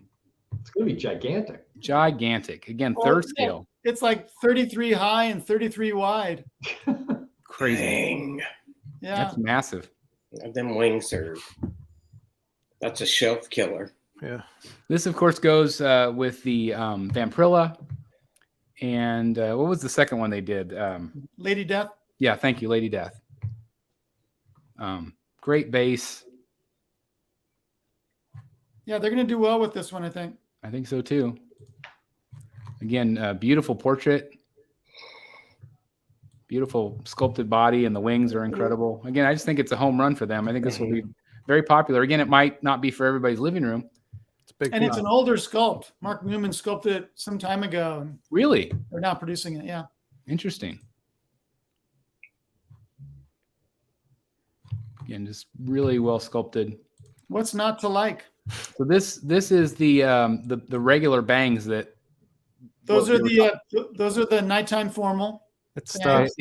it's the split bangs that goes with the horns, like yeah, split bangs, So that's the original ones, and That's the cowlick and version. then they'll do this. they've added this today. Yeah, I can't tell which one I like better. I don't know. I like the split. Mhm. Yeah, I think I don't know. Yeah. I don't know. I think it's just unique. But anyway, It is unique. that's again going to go up for pre-order tomorrow. What was it? 1,300 $13.75. gulp. Gulp indeed. Yeah, How much? 1375. Yeah. 1375. Speaking of third scale, and Dan brought this one up just a bit ago. This one will definitely be pre-ordered by the Batman statue collector for sure. I'm still hoping that tomorrow we find out if we can actually get a discount if we buy them together with Punchline. Look at this deluxe bonus. Like, this is great. So does this mean, Chris, now when you say that, are you going to PO through Prime 1? I haven't quite decided. I'm going to see what other retailers offer. Yeah. If I can get it more locally, I will. But if not, I will contemplate Prime 1. I feel like Prime 1's shipping has been better lately. So I'm not as worried about that. Obviously, there's no taxes through Prime 1. It will really, I'm just going to have to weigh my options. I'll just say that. Well, let's stay in close contact on that. Yeah, we'll be in touch. But I love this bonus part. I think that's really fun. Have this. Have to have this. This is, to me, this is a deal breaker. I like Eric with the cowl on the other one. This is a deal breaker for me. Yeah. Are you getting a Punchline, Dan? Yeah. Oh, am I getting Punchline? I don't think so. I just don't have an attachment. I like the character. I think she's cool. I don't know if I want to dedicate the real estate to her. Yeah. And Do you like this better than what do you call it, Chris? The smile, say cheese joke. Say cheese. Yeah, Oh, say cheese. yeah, and nothing against the say cheese. It's not my cup of tea, as Okay. Chris likes to say. The say cheese statue. Yeah. I'm highly considering switching to 1/3, and a lot of thoughts are going through my head of what to do and what to order. Seriously consider. You might see a change behind me very soon. Well, and Ooh, Eric, wow. I think if you continue to use your cubes, Yeah. this one would No, fit. that would all come down. Oh, it would. You'd go So, something completely different. I had the chance to go visit Dan and see Dan's collection. Amazing collection, very elegant and classy looking, and I feel like 1/3 I could pull off in my room, and I think I could do it. And I would just love to rip down everything behind me and start over. So I sure have considered making Dan's shelves. they look really good in person. I'm sure. It's Actually, Eric, that was one of the first things, and thank you, by the way, for the compliments, Eric. That's really nice of you to say. That was actually one of the first things that Eric said, Chris, was that he said, wow, these look much different in person. Well, I've never seen really like 1/3 statues in person. I have Darkseid, but Darkseid's like a huge character. I'm assuming Darkseid's probably the size of, Chris, your Bane statue. Like that's how big he is. So seeing Dan's collection in person and seeing the 1/3, they're big, but they're not like bulky big. You missed Freeze, Prime 1 Freeze, and Prime 1 Croc. Those two were almost, for me, too big. I mean, they were enormous. They were impressive as hell, but God, are they big. Yeah, they're massive. Yeah, massive. Obviously, with the deluxe here, you're going to get some different swap outs. I thought the lower torso was different. I love that. I thought that was kind of neat. That's interesting. That's interesting. Yeah, I love it. So what's your preference of display options on this? Like, what do you? I really like the cane better than the Batarangs, I think. Okay. That's just me. I don't like the mask. I don't love the mask. I don't need that. And I don't really feel like you need the crossed leg either. Yeah. But you do need this. I feel like that mask works better with the cross leg though. I don't know, for some reason. So I mean you're gonna get it anyway, Yeah. I do like the cross leg. I don't think it's like a end all be all to have the cross leg. I think they both still look good. I really like that right there, that look with the cane. Yeah, that's nice. This is probably how I display mine. This is the regular portrait, right? I mean the regular just as it is right here. I'm surprised there's only one portrait. But there's Punchline. Yeah, she's really cool. And that base is awesome. I mean, that combined is going to be really impressive. I just can't get over the hurdle that I just don't have a connection to the character. But so what he's about like 20 inches deep, you think? I bet he's not even that. I don't think he's even that. He's actually pretty narrow width wise. Yeah. Or depth, I mean. Depth wise, yeah. I'm just trying to picture the two of them together, how much shelf you would need. Oh, that's different. I think when you put her on there, it gets huge. Yeah. Yeah, her base is bigger than his. Yeah, exactly. Even Chris, depth-wise. Chris, you think you could pull off both of them together, like behind each other, or? I will, yes. All right. I'm also depending on, like we were talking about the shelving. Like, if I would move into the bat bunker, I would probably do something very similar to what Dan did because it's so industrial looking. Kind of that industrial steampunk look, I think would be really cool. Mm-hmm. And I think I could do a lot more with my shelving with multiple layers like Dan has, depth wise. I mean, if not, they look good side by side like that too. Yeah, I mean, you can still do it that way too. Yeah. So anyway, great piece. I can't wait to see how much it costs. I'm a little nervous, but it doesn't seem like it would be a ton, but we'll see. Let's talk about the super deluxe premiums. Master, Ultra. Master, VIP, super silicone. Look at this thing. It's ridiculous. I mean, that looks like a photograph of him. Yeah. Best bust you've ever seen? Yeah. I think so. Yeah. We got I this can't photo think of today. one that I've seen that's better. Look, the likeness is Damn. That looks real. Look at that. I did see one Vincent Price comment today. I thought that was kind of funny. It's crazy. Like they remind me of each other. He could play Vincent Price in a movie. He could. They even got like all the little skin pores and everything. It's just nuts. That is just crazy. So congratulations to the 200 of you out there in the world. I'm really surprised you spent enough to buy it. Yeah. Better wake up early, kids. Yeah. But I mean, come on, that's just nuts. I just feel like I feel bad. I feel like the ES should be way more. Yeah. I mean, even if it's, let's say 500. Yep. But anyway, incredible. Jeff Delaney, have you had a quarter scale Strange in your collection at any point? No. No. I would love a quarter scale Doctor Strange from Queen Studios. That'd be great. Yeah. I bet Yeah, they'll do one. Yeah, it's coming. They should. This was teased they've kind of done it every day, and it's stuff we've already seen, but it's all of these are going to be available in 6 scale. 6 Correct. Yep. So obviously you have Zatanna. I don't remember what this one is right here. That's Swamp Thing. Swamp Thing. Oh, Swamp Thing. So that's some news for collectors that are wanting those quarter scale ones in 6. You're in luck. This was teased by Sang this week. This is the Robin King. Very creepy. Mm-hmm. It's got a couple of images and a video here as well. So that previous image is the big. It looked like a big character behind him. That's the head to it, no? I would assume like some sort of beast. Yeah, because in his hand it didn't look as big. I mean, yeah, actually, it is pretty big, but it didn't look as big. Maybe it was the perspective of they took it from like a downward shot. Yeah. Not really a character I'd be interested in necessarily, but I'm excited to see what it looks like.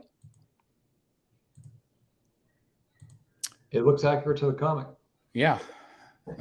So these are some pieces that we saw at our Queen Studios show. We didn't really have a chance to talk about it in this type of format, but I think this looks incredible. I'm really excited about this bust. This is obviously a render though. So, how it actually will look in real life will make a big difference, but I do love the concept. Yeah, that base is so good. Really good. I've had a lot of people say I should cancel the Infinity one and get this. They have, obviously there's going to be 2 different versions because the makeup's different. I prefer this one. I do too. It's unique. That would look really cool near your 3rd scale. I agree. I think it would really pair up really nicely, having the seated portrait. You could have that with the Infinity one. Have them both. The one without the jacket. Yep. Yeah. I probably will, knowing me. With the smeary makeup. Yeah, this is You're my gonna favorite. look different enough. Yeah, the smeary makeup's my favorite. Well, you are the Joker statue collector. I am. I know. Start another. They can figure out a way to diminish how much hair they put on these guys. Yeah. Iron Man collector. Yeah. But the jail cell in the back is really cool. It is. It's neat. Really neat concept. Hello. Hello. This was teased. This is absolutely incredible. Did you order this one, Jeff? Yep. Quarter scale Captain America Winter Soldier. One of the coolest quarter scale statues I think I've ever seen in terms of movie pieces. And again, look at that. So why is this not sold out? Yeah. Edition size of 600, $590. How can this not be sold out? I think. No hype train. Say that, Dan. No hype train. Oh, you don't think so? I think MCU is kind of quiet right now. Okay. Yeah. And I think a lot of the statue sales follow the hype train. Mm-hmm. Okay. That'd be my guess. I mean, when you talk to, I don't know about you guys, but I mean, just amongst us and even people in our own community here, you talk to people, say, what's your favorite MCU movie? I bet 3 out of 4 say Winter Soldier. Yeah. And so I think you're right, Jeff. It's kind of crazy that it's not sold out. So what else do you attribute it to? Because the statue looks amazing. I was just going to say, I think general audiences though might like Captain America, but they might not love this suit. Mm-hmm. Doesn't jive with what I hear about the movies, though. Yeah. Yeah. Well, I hear a lot of people do like the Winter Soldier as their favorite movie, but I'm not a Marvel guy, so I mean, even if you go back to like Zack Snyder, like in terms of DC, I'm kind of over the whole Zack Snyder era. Sorry if I offend anybody, but I'm ready to move on. I'm looking to move on to other things. So the same thing with like Endgame and Marvel. It's like it's kind of over. It's But this is right in classic. line with the other stuff that Queen Studios is doing. They've done Loki in quarter scale. Yeah, true. They've done Black Widow in 2 quarter scales. They've got Red Scarlet Sonja Witch. they're redoing. Not Red Sonja, Scarlet Witch. Scarlet Witch, yeah. I've thought about this guy to go with my end game, Captain America, but I don't know. I saw it's it doesn't seem to be selling out. So, I mean, again, the price point is just unheard of. Yeah.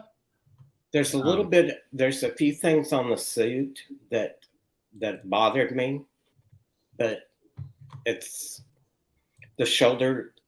The shoulder thing should be a little more pronounced and look like they're actually caps on the sleeves. And it has a little bit of shine on the uniform that's not. There's not a shine on that fabric. That's true. Yeah, Although that just could be lighting too, though, Jeff. Yeah. It could be. But again, there's no denying that. No. It's just unbelievable that this is polystone. And somehow the pose is really cool for a museum pose. You know what I mean? Yeah. It's a museum, but a little bit of movement. It's just, it's like almost intimidating. I don't know. It just looks really good. I love it. And I really liked it when I showed the picture of it next to the Black Widow they're putting out. I thought they looked really good. Yeah. They look really good They're gonna together. look great. They'll look fantastic. Well, congratulations, Jeff, on getting it. And Jeff Morris, if you end up getting it, congratulations to you too. Thank you. It's awesome. This was teased. I wish we'd actually seen a real render. This is just basically a cartoon, but it's the Harley on throne. Anybody impressed with what you saw, or is it still a little too early to tell? I don't love it. Yeah, I don't love the artwork. I don't love the artwork either. I don't love the face. Yeah. But again, it's busy altogether. It's an illustration. It's a little busy. What do you think about? He said that the hyenas are going to be hand punched hair. Who cares? What? Why? He said, who cares? Well, I mean, no, seriously. Like, why would you want the hyena's hair hand punched? It would bug me because I would be afraid that they would look like taxidermied animals. Yeah. And I would be like, too nasty. I'm anxious to see more, and I think he said that there'll be multiple portraits, which I think will be good. But time will tell. It's not high on my interest list, but I am intrigued. I think this is a time where fans need to speak up because Queen Studios listens. We don't need hand punched hyenas. Yeah, No. Yeah. I mean, come on. I feel like if she was the pose is different.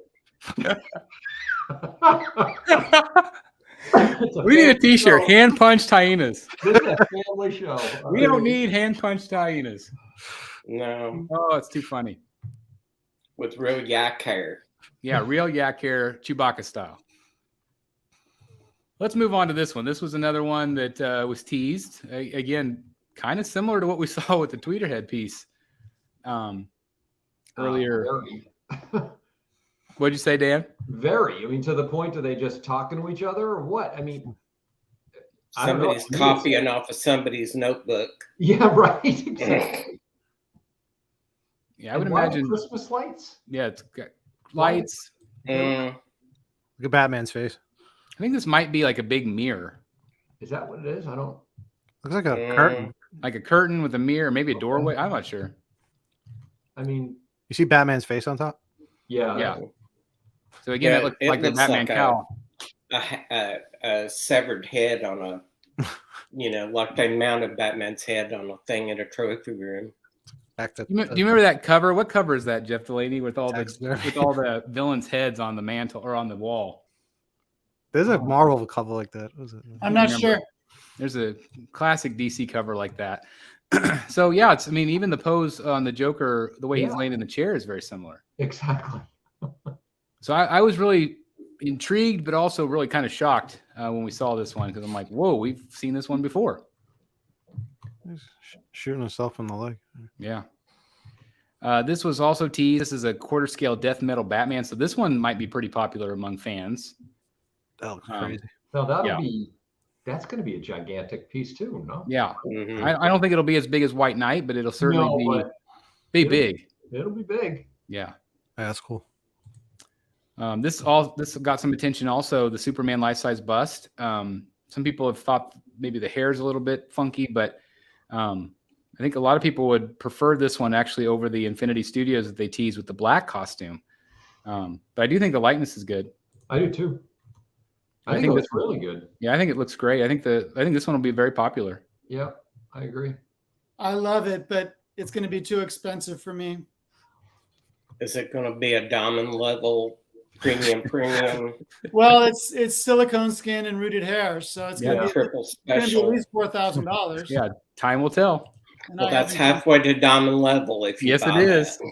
You're halfway there. If you just get Spider-Man, Loki, and Doctor Strange, you have a chance of getting it. This is a quarter scale Mark 1.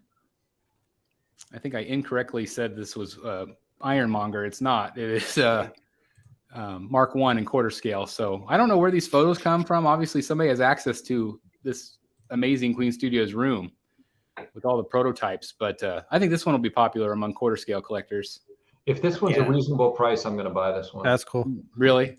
Yeah, I'm going to put it in the. This is a piece that I always wanted. Going back years ago to Sideshow made one. Yeah. It's really cool and highly sought after.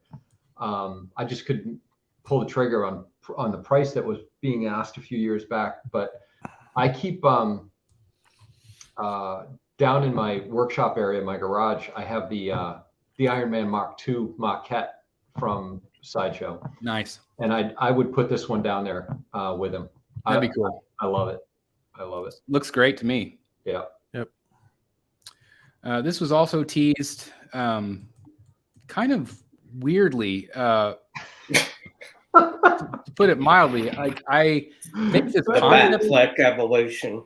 yeah, it is which I think is cool. I think it's a neat. If you're a big Ben Affleck fan, I think this is actually a very cool idea. But what scale was this? 1/9 1/9 or something. 1/9? Right? Yeah. That's what he said. So I have never ever heard of that scale ever. So I thought that was very strange. I understand in terms of maybe price point that if it's let's say, I mean, even if you did it, let's say 5th scale. Do you guys understand the 1/9 thing? I just don't get it. No. Does that mean that are the pieces sold separately, or is this all one piece? I would assume all one piece. He said they were going to release them separately, just the way it works out. Okay. From what I remember him saying. But they all click together somehow? And they all go to, which I don't know why you just not do it all at once, but But are you puzzled by the size? 1/9. So that's pretty small. I mean, Yeah. 10% bigger than 1/10, right? So Yeah, that's what I'm trying to math it in my head and think. yeah, when I first started collecting, I had a DC Art Germ statue. It was 1/9 for whatever reason. It was just like a weird scale. That's the only time I've ever heard of 1/9 before. I wonder do you think these guys are 1/9? That's what he said. Yeah. That's what he said. No. This what's in my hand. You think the black and whites are 1/9? Because this seems like it's bigger than 1/10, and it's nowhere near 1/6. So It could be 1/9 or 1/8. Right? Something like that. So that's a pretty good size. I mean, if you've got whatever it was, 5 or 6. Yeah, I mean, yeah, it would take up some space. In a diorama, I mean, that would look kind of cool, I think. I just don't know how you would. I just don't know, like, would it pair up with other things well in your collection? No, I don't think it would be like that. I You know can't what I mean? imagine. I mean, because this. But if you look at it as an individual diorama, like you said, I mean, it's still interesting. It's visually cool. Yeah. And if you're a big Ben Affleck fan of Batman, this is a cool piece. But then again, one at a time. I feel like if I was invested in this, I would want them all at the same time. Yeah, but you know what? It's me like too. when you were a kid and you were getting the next glass in the set at McDonald's. Yeah. You know what I mean? Like, You got to come back Right. next week. Yeah, yeah, you gotta- exactly. Next Christmas. I love it. Quarter scale Black Adam was teased. I think this actually looks pretty awesome, It does. especially if they get the likeness right. It's kind of like Joker. Yeah. So many Everybody throne gets a pieces chair. these days. Yeah, a lot of thrones. You just if you buy all the chair pieces, you will eventually get. They will send you the dining room table that you can put all the chairs around. That's the special Queen Studios Throne Club. This is the Platinum Club. And then platinum. after they send you that, they send you the greatest throne there is, and that's the toilet. Those are the free t-shirts. Golden toilet. Throne That's what they series. should put Joker on now. That'd be fun. That would be actually pretty funny. That would be cool. This was also, I don't think it was teased by them, but this is one of their other dioramas that they're doing, which I think looks pretty cool, actually. That's cool. This was the Black Widow, the Wanda that they put up. They have since pulled it, Scarlet I Witch. believe. Scarlet Witch. Scarlet Witch. Well, who did I say? Black Widow. Oh, gee, sorry. Scarlet Witch. Thank you. At least I got Wanda right. Anyway, they did pull it because they are going to tweak the face. I actually thought this looked pretty decent. It's not perfect, but I thought it was pretty good. But what do you guys think of the statue itself? That looks really good right there. That looks really good. But once they put the hair on, for some reason, something goes wrong. It's a completely different portrait. Yeah. Completely different. I still think that looks okay there. Is it the angle? I think Maybe, I don't but know. It doesn't look like Elizabeth Olsen. Exactly. It doesn't. That looks good. Yeah. Looks like one of the Olsen cousins. It looks like a different portrait. Like It one does. she's serious and one she's like. Maybe. Right. But they did say they're going to go back and retweak, whatever version of this. But I think if they do, I think this will be another really cool statue from them. Yeah, I agree. Another quarter scale, fun piece. I like it. Oh, look at this.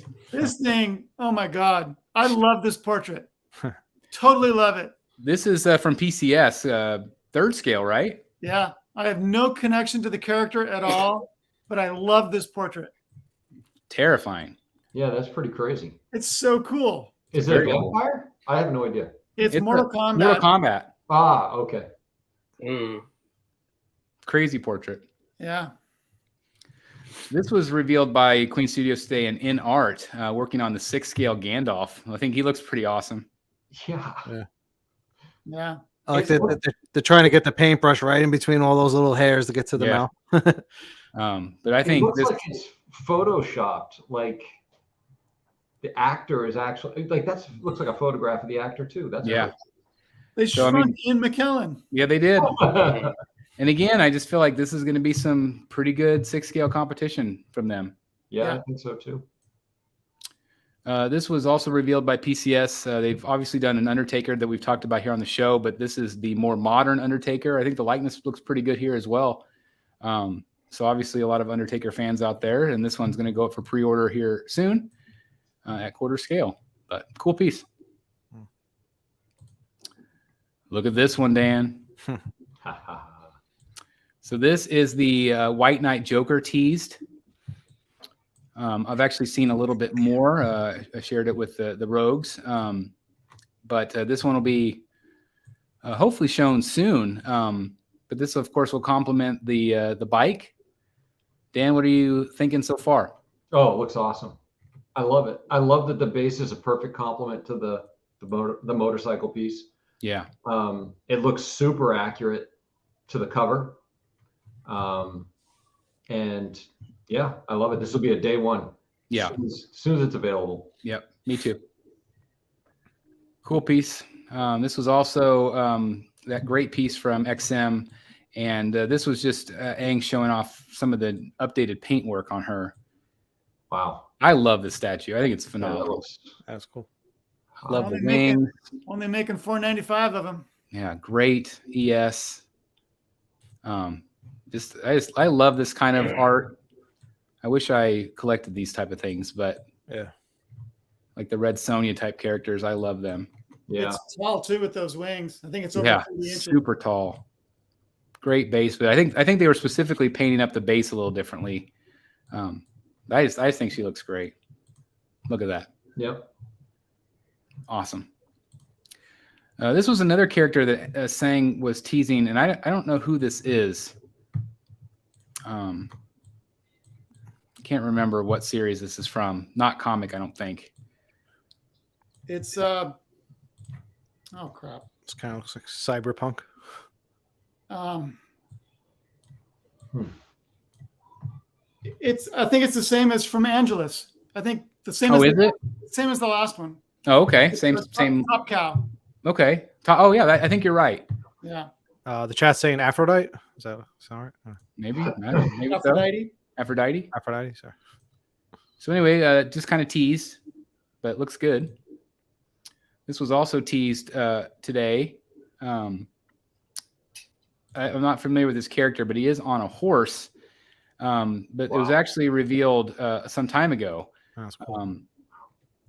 This is an incredible looking piece. So this was the render that they were working on. This is Harbingers of the Neo-Apocalypse, the Four Horsemen. Wow. But look at that. Isn't that awesome? That's insane. And here's another portrait. Wow. That's cool. But again, this is the actual statue itself, but it's looking quite incredible. So I don't know much about this, but obviously I think XM is going to do a phenomenal job with this one. Got some in-hand photos. Again, this is the rooted hair version of the Joker. What do you guys think now that you're seeing some better photos? I think these are the best photos we've seen so far. So this is the quarter Looks scale. really good. This is the quarter. Rooted hair. That looks good. Yeah. Yeah. Still looks excited, good. still excited, Delaney? Oh, very much so. But I Yep. want to see the sculpted hair, for crying out loud. Yeah, they just obviously they went and did these first, but it does look good.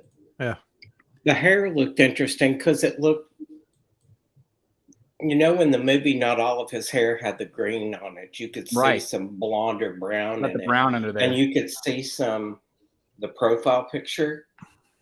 You could see some of that. Yeah.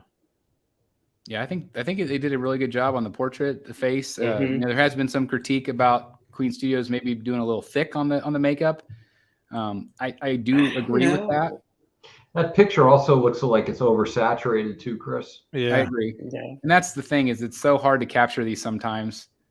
Yeah. I mean, Lord knows I still can't take a good photograph of my Prime 1 Joker. Yeah. But it's just in person, it's just so different. This was a piece that was shown off. This is the base for the Nightcrawler. Yep. And I think this looks incredible. Mhm. Beautiful colors. So hopefully we'll see more here soon. Vision. So this is a photo that was taken, and apparently he is shipping somewhere. I know Mr. Delaney is very excited about that. We did get this, and again, I just cannot believe how good the likeness is. Did you get today's pick? I did. That is amazing right there. Yeah. Yeah. That looks So awesome. this, we got this photo, and it's like, oh, it feels washed out. The colors don't feel right. Mhm. This looks right. Yeah. And believe it or not, that's an eBay picture. Wow, really? That's a Chinese collector who's already received it, selling it on eBay. And that gives me high hopes. I'm High really hopes. looking forward to this now. And this had a great price on this, didn't it? Yeah, it was like 9. Yeah. Mm. So Mr. Bettany is coming home. Yeah. Looks phenomenal. So I did want to update everybody, and I know Jeff was very excited when he saw that picture today. Very much so. Yeah. I'd love to see a better picture at the eyes and see if they got all that. There's a lot of like circuitry. Yep. Yeah. Yeah. And I mean, you can definitely see Yeah. some lines Yeah, there. it looks pretty good. I think Mhm. it'll be pretty accurate, Jeff. It's cool. Yeah. Really good. This I threw in there because they did reveal the new Batman suit, which I thought was cool to actually see Keaton in that. Very awesome. did y'all see today that Ezra Miller got arrested in Hawaii again? Again. Yeah. Like, second time in like 3 weeks. Yeah. So who knows if we'll actually see Keaton in that suit or not. He's like nearing his 3-strike mark. Yeah. Yeah. Isn't he? This will, even if they have filmed the movie and they release it, it's going to be one and done for him. I'm sure. I have a feeling that they may pull a Doctor Who and he may be morphed into another person at the Yeah. end. I wouldn't mind. I'm ready for a Another reboot. actor. Speaking of that, this is off topic, but I saw Fantastic Beasts last weekend on Sunday. How was that? Saturday. I really liked it. I was disappointed in the ending. I was expecting something a little different. But obviously J.K. Rowling just said they're going to do 2 more films. So it wasn't really a finale, which it kind of felt like it needed to be a finale of sorts. But there's obviously more story happening. The thing that I didn't like was I've been watching the Johnny Depp trial. I don't know if anybody else has, but I really liked him as Grindelwald. Yeah. And so they replaced him. And I was just, we were kind of going into the film, like, how are they going to explain his different look? Is it the spell that, blah, blah, blah. They never address it. Yeah. They never address why he looks different, ever. And I was really shocked by that. I was like, they could have at least added something in there, like why he looks different. But Johnny was definitely missed, in my opinion. I really missed him in that role. But the other actor did a great job as well. But it just felt different. But it was still good. It was still good. I hope they make the other two, because I'm hearing there's rumblings they might not, because the numbers aren't very good on this one. This one is not doing well. So it'll be interesting. I agree. I would really like to see them do more. But I know a lot of fans would rather just get back to Hogwarts, those type of stories. But moving back, this is a reveal that Hot Toys had, Luke Skywalker. This is kind of a remake, I guess you could say. It's an updated portrait. They teased this a long time ago. Yeah. And they said it's basically the exact same portrait as what they did for the Mandalorian one. Mm-hmm. Just the hairstyle's a little different, but looks good to me. Mm-hmm. Yeah. That looks Mark Hamill. nice. So anyway, if you're a Hot Toy collector, that's available. These were some better photos of the bust. I did pay off my Prime 1 bust, and I got the shipping notification, although it hasn't shipped yet. But this one is coming to the Batcave. I think these are some of the best photos we've seen so far. What do you guys think? Really good. Yeah. Looks good. Really good. I still think that's the best sculpted hair I've ever seen. Yeah. Yep. Just what Prime 1 did with the sculpted and the actual having real hair in there, it's pretty neat. I agree. This is an art render I saw that I thought was pretty cool. It's not a sculpted piece, but just a fan art piece that I thought was actually pretty incredible. So anyway, thought I'd share it. These are some in-hand photos of the Prime 1 piece, the 3rd scale from Dark Knight's Metal. I think this looks awesome. Yep. This is the one that they only did like 190 of, isn't it? Yeah, not a big ES, but looks cool. Cool. Yeah. Look at that. It's awesome. I love those bats with that black and red. Yeah, it's that classic black and red from the Batmobile from the 60s. It just looks great. These are some painted up photos of that Swamp Thing. Just to kind of show you Jeff Delaney's new piece coming. Woohoo! Right. Yeah, look at that. Very nice. Teeth look good too on a quarter scale. It's like it's got that real enamel gloss. Yeah, that shiny. Yeah. Really good. It's got those water effects in the base. I like the frog. The what? There's you probably don't give the picture, but there's a frog on it. A Oh, that's neat. That's fun. These are some photos that Queen Studios, they kind of teased it with renders, but this is actually what it looks like. This is that battle diorama that they're doing. It's crazy. So a lot of pieces, a lot of parts to this one. Looks good though. It's crazy. Going into the Transformers world. Speaking of Queen Studios, these are some production photos of the life-size Iron Man. It's always kind of cool to see these in production. Pretty cool. So cool. It's awesome. Look at this thing. Wow. That's nuts. And what was this, $5,000, I think? If I remember right. That's huge. This is the life-size Lord of the Rings piece. Soren. But again, just to see the person. Yeah. It's just nuts. Look at that. Hey, I had to throw that in just to give Dan some props. Look I how knew great. that picture. Oh Yes, my God. yes, that's right. Dan finally got his own remark. It's really This awesome. big smile is still from owning that. I that would sketch. imagine. Original Jim Lee sketch. Yes, Yep. it is a treat and a half. So awesome. I've only wanted one for bet more than 10 years. So it's been a long time. I just wanted to throw this in and congratulate you again. So Thanks, cool. man. Yep, starting small, but we'll work up. That's right. Image Gotta start itself is somewhere. probably about 4 inches around or so. So small, but I love it. But awesome. I don't know anything about Ultraman, but I did throw this up because it did go up for pre-order this week at Prime 1. So if you're an Ultraman collector, these are available now. Cool pieces. Again, I don't know anything about them, but has a light up feature right there. So that's that. Also came out with a Devil May Cry 5. So I think this was maybe teased at one of their last shows, but this is now up for pre-order. So if you are a video gamer, Looks good. yeah. Again, their sculpts are phenomenal. Yeah. Across the board, no matter what they're sculpting, always do a nice job. So that's that one. And this was up for pre-order this week from Kotobukiya, which I thought looked pretty good. What It's the scale is tiny this? head Iron Man. Yeah, It was like six scale. I don't know. That looks good. I would imagine. Looks pretty good to me. Yep. Real good. This one is from PCS. I think this one's just okay. It looks kind of simple to me. These are expensive. This was like, I think the two of them was like $3,000. Wow. Wow. cool. Really? Eek. Those bases are cool. Yeah, the bases are actually really neat. One's gold and one's kind of a copper. Yeah.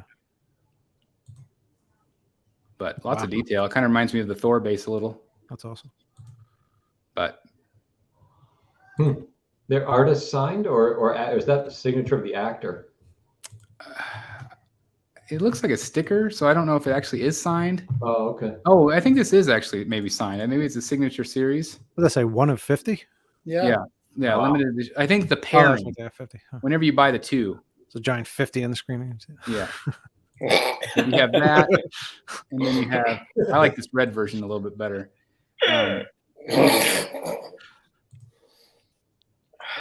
Cool base. This I need. I like this print. Very cool. Coming soon from Sideshow from Gotham Streets of Gotham. Oh, it's available in a canvas too. Yeah. So that I like. This is a new piece we saw at the recent store tour. This is from Dark Knight's Metal. Whee! Yeah, wee. Big, massive base on this guy. It's a cool base. Quarter scale. I'm not a big fan of the portraits on this, but that's just me. What do you guys think of this one? I've been looking at like this one, and I know the other one's third scale with Prime 1, and even though usually I like the dynamic poses over like museum poses. I think I like the Prime 1 pose better on it. I do personally, especially if you're going to be a third scale collector now. I mean, if I have the option, if they were both quarter scale, I think I would like the Prime 1 pose better. Although the base looks really cool, and it's like with the colors and everything. The material that it looks like the Prime 1 used has a little bit of a clear look to it, which I like that. Still a very colorful piece. Mm-hmm. The inside of his mouth seemed odd to me, that it looked like Oh, there it is. when the mouth's open. No, I don't know if I have a picture of that. I don't know if I don't know it's if I have a in good any of picture or these, not.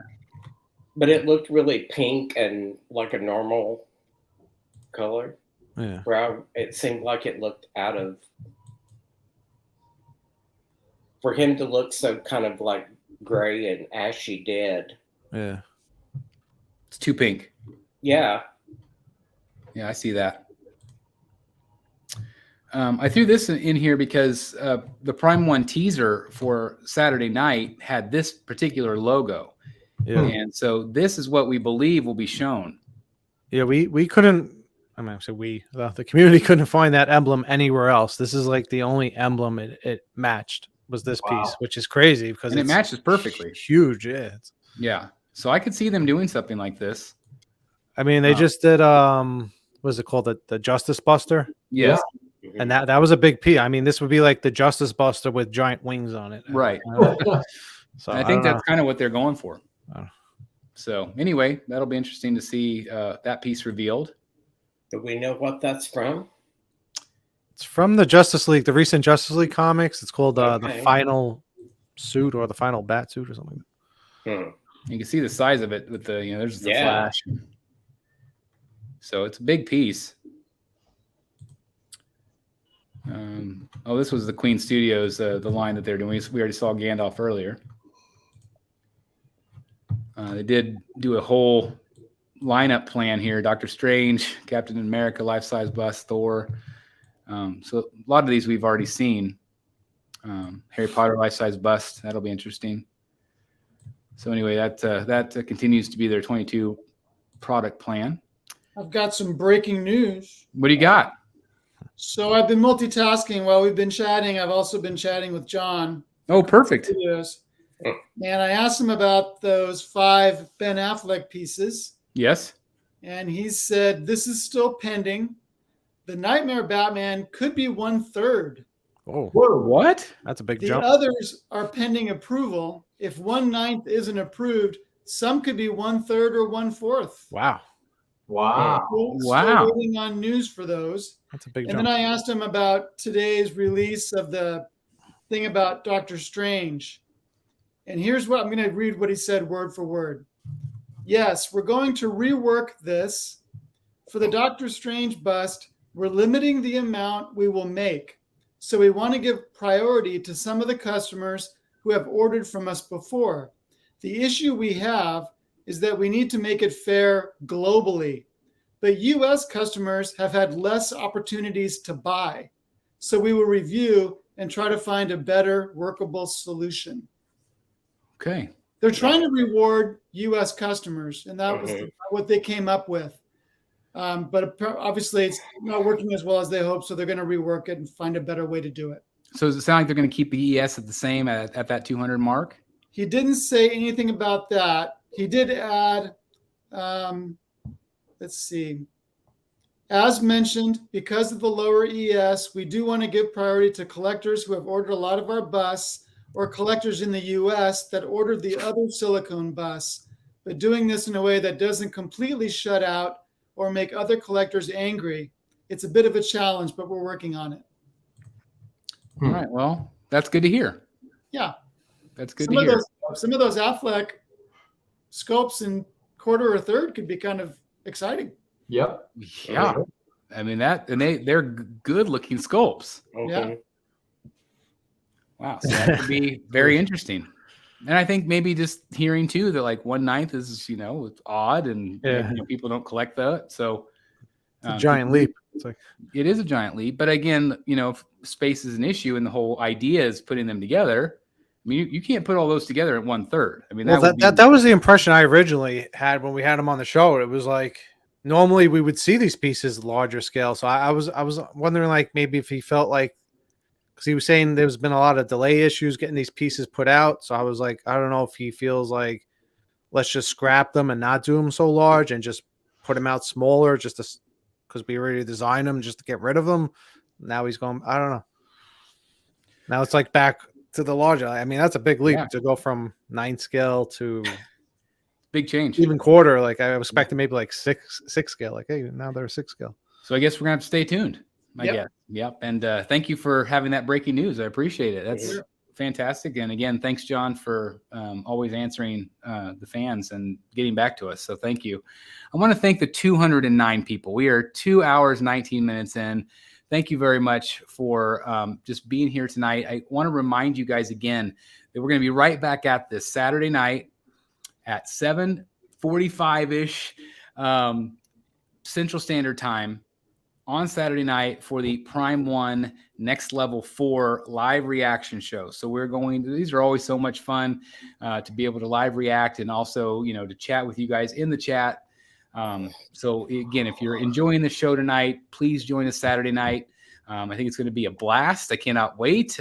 Fingers crossed we finally see that darn penguin and whatever else we might be shocked to see. But anyway, I want to thank the gallery for spending so much time with us tonight. Thank you guys for being here. Thanks to everybody in the chat. I love you guys. You're always amazing. Thank you for showing up and being part of this amazing community. Please do me a favor and visit Secret Sanctuary once again over on Secret Sanctuary channel. If you haven't done so, please subscribe and interact with his community as well. You can also visit him, Secret Sanctuary, on Facebook, another great group with great breaking news and all the other things that we love to talk about in the collecting community. That's not always just Batman centric. So definitely check him out. Thanks to Eric and Jeff and Dan also for being here as well. And we'll see you guys Saturday night. Anything else you guys want to say before we head on out? Yeah, you have a super chat. Oh, right there. $10. Leo, thank you very much. A Brotherhood member. Thank you very much, Rogues. Now that Comic Cons are starting to ramp up again, thankfully, what are your top 5 cons to attend in the U.S.? Mine are San Diego, New York, Orlando, Tampa Bay, and Colorado Springs. Great list. For me, I will be at Planet Comic Con this weekend. So if anybody is there in the Kansas City area, please, if you bump into me, please stop by and say hi. We'll take a picture or something together. I would love to talk to you. And for me, I would say I've been to Denver. I've been to Dallas. I have been hopefully to New York this year. Hopefully, fingers crossed, if all goes to plan. That's all I've been to. How about you guys? Definitely New York this year. Fan Expo Boston for me. Terrificon here in New England as well. It's a great one that happens in Connecticut. Be at that one, and perhaps Baltimore Comic Con later in the year. Nice. That is a sleeper show, Baltimore Comic Con. Really good. Yeah. That's awesome. Obviously, San Diego. I was going to say San Diego. I know is going to come out of Jeff's lips. Yeah, although New York might be better for statues because XM sometimes shows up. They do. And they sometimes Sideshow. And they don't come to San Diego. So, it depends on what you're looking for. If you're just looking for statues, maybe try for New York. San Diego's great for Sideshow and Kotobukiya and Weta. They have a huge booth every year. They do. And Sideshow's good for comics, too. Vintage. Yeah, I would love to hit up San Diego Comic-Con one day if I could fly out that far. But for now, sticking to the East Coast, going to do New York Comic-Con, hopefully for all you guys. And hopefully, Dan, we'll meet up again. We'll hit up Fan Expo in Boston and whatever else, Maryland. And hitting up the East Coast over here for now. Sounds like we almost got Eric to Kansas City. We almost did. I've been there. I mean, to Planet Comic Con. I know. Yeah, it'll happen. I'll eventually come see you. That's right. That'd be awesome. I want to give a shout out real quick to where was that comment? Sebastian said he's heading up to Kansas City tomorrow, so hopefully we'll see you there too at the con. So again, if you run into me, please don't hesitate. Jeff, did you answer? Did everybody answer? I can't remember if everybody did. I've not been to any of the larger cons, just local things around. Which one would you like to go to the most? What's closest to you, like the biggest con that would New easiest? York, New York, probably. Or what were the other choices? Orlando. Yeah, MegaCon. I'd like to do that one. That one's fun. Yeah. That would be fun. Could do that and go to Universal and Disney World. Yeah, good idea. Just survive the con. That's what we should do some year. We should all meet up at MegaCon and then go to Disney together. Jeff's thinking smarter. Forget the con. We'll go to Disney afterwards. How much fun would that be? Yeah.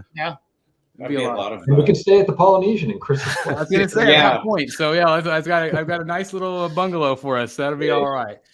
Well, with that said, guys, thank you again so very much for checking out the video. Thanks for being here. And again, Saturday night, join us. Got a lot of other great content on the channel this week as well. So again, thank you for your continued support, and we'll all see you soon right here in the Batcave. Bye, everybody. Night, guys. See you guys. Take See you care. Saturday. Night.